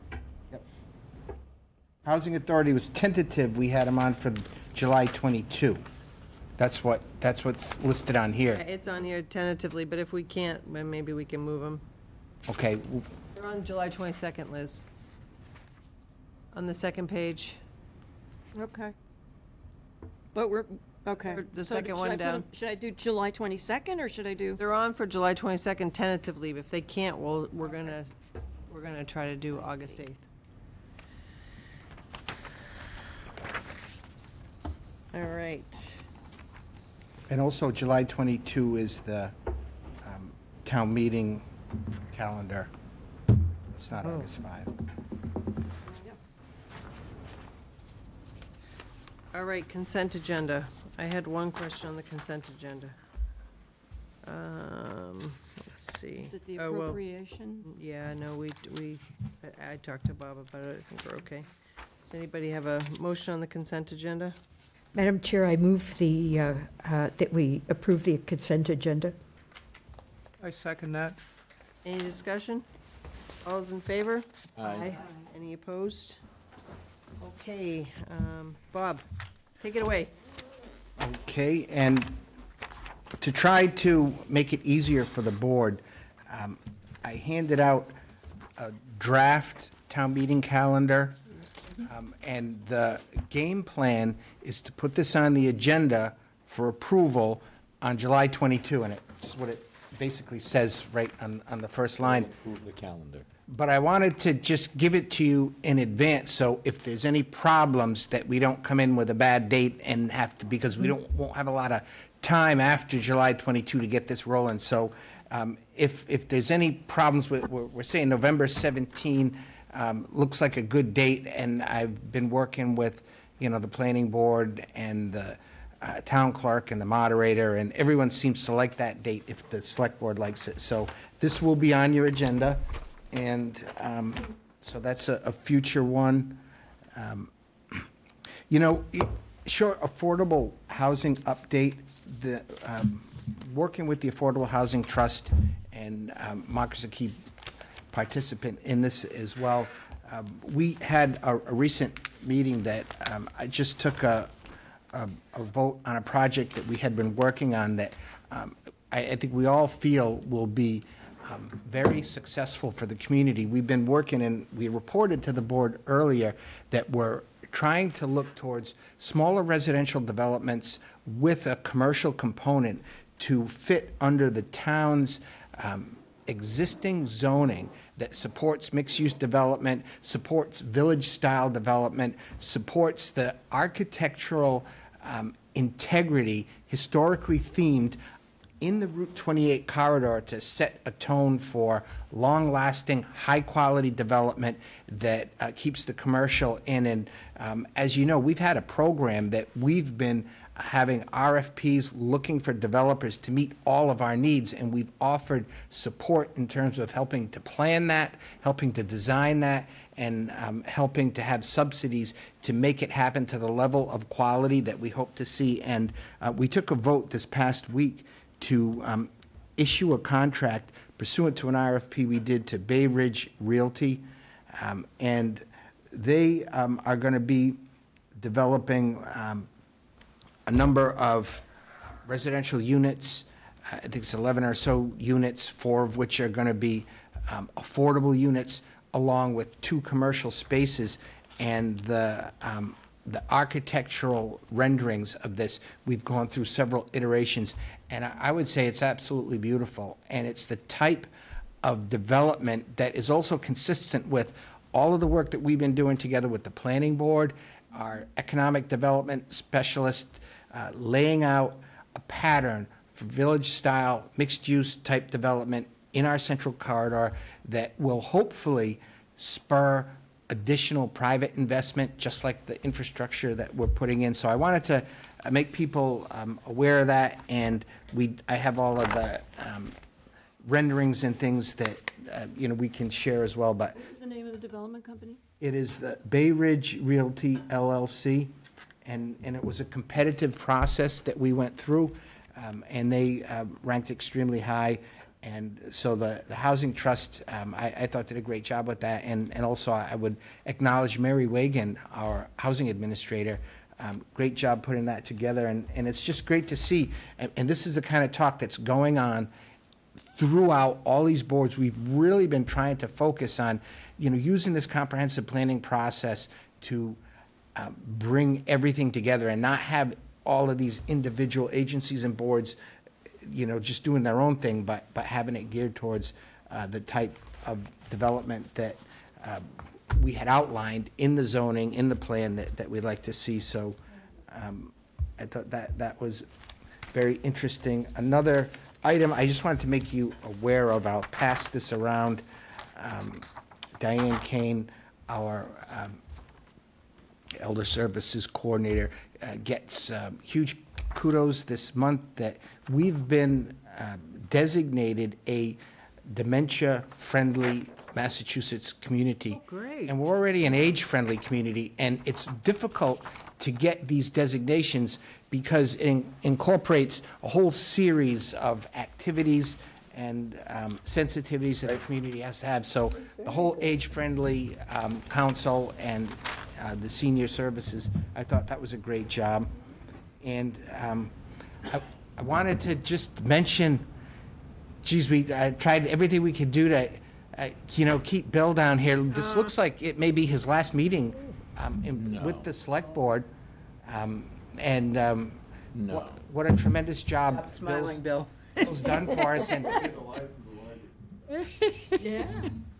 just, the library thing, with his fingerprints were all over it, the thoroughness, the detail, everything.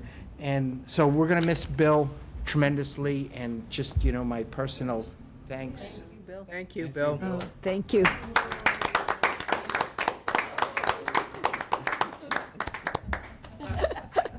And I might mention that, we've heard a lot, especially in municipal management, and you've seen it in all of our positions here in town. It's getting more and more difficult to locate, these career, professional, whether it's administrators and now the public safety teams and finance. It's been really hard, and I thought we were going to have a tremendously difficult period trying to fill Bill's shoes. We've initiated the recruitment process.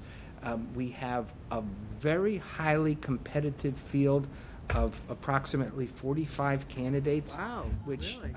Exceeded my expectations tremendously. And so the interview process starts with the first round next week. And I've assembled a crack panel of our finance director, DPW director, human resources director, and myself. And I do that on purpose because I really benefit from, input, the synergy, the different backgrounds. And so I feel we're going to be successful at that. No one's going to fill Bill's shoes when, the level of experience and expertise that he brought to this job was tremendous, but we're really going to have to run to kind of keep up with the times. And so that's just a smattering of the critical You've been things going on. invaluable. Hasn't he? We are definitely going to miss you, Bill. We really are. Whole nother level. We wish you the best of success. Yap, muck, Medicare, the library committee, sewering. Think of all the committees and all the... We wouldn't be where we are I guess we right now understand if it why weren't you're for Bill. fleeing. We do, but. All those projects, you've got the site, you've got an architect, Mark has a consultant to serve these. You're trying to say we're okay? You're Trying to make us feel good that you're leaving? It's not going to work. Dunbar. Sorry, dude. It's not going to work. Departments, I'm thinking of all the departments that you've worked on and helping get their operations in gear, all the work on the capital budget I was that about to you've say done. capital. Outstanding work there. I could Go on stay and here on and night. on. I'm Yeah. not going to do that, of course. Across the street, it's going to be Bill Scott, Town Commons. His name on almost everything. Yeah, he's had his fingerprints on so many important things here in town. We're Yeah, gonna we'll find a bus stop for him. Isn't that what we do for? That's it. Bill Scott Way. You could put it outside the West Yarmouth Library Updates, okay. on I'd 28th. like to move to adjourn. Oh, wait, I have one more real quick, Mark, it's about the boat ride. I wanted to inform this group that we had been invited to, I forgot. He'll send an email. Yeah, he's going to email us with a date. Yeah, I met with the gentleman from Friends of Bass River. Friends of Bass River, and he's sending out an invitation. So just get your foul weather gear together. Fall? Foul, for boating. I don't know if I have foul here, but We'll give you a date, but make sure you come, everyone. Mark? Yes. You're moving to, you're moving to adjourn? Yes, I move to adjourn. And I would Madam Chair. second that. Yeah. Okay. All those in favor? Aye. Good night. Thank you. Thank you, Madam Chair. Thank you all. It might be cool when we go out now. We've Great job. That was a big agenda.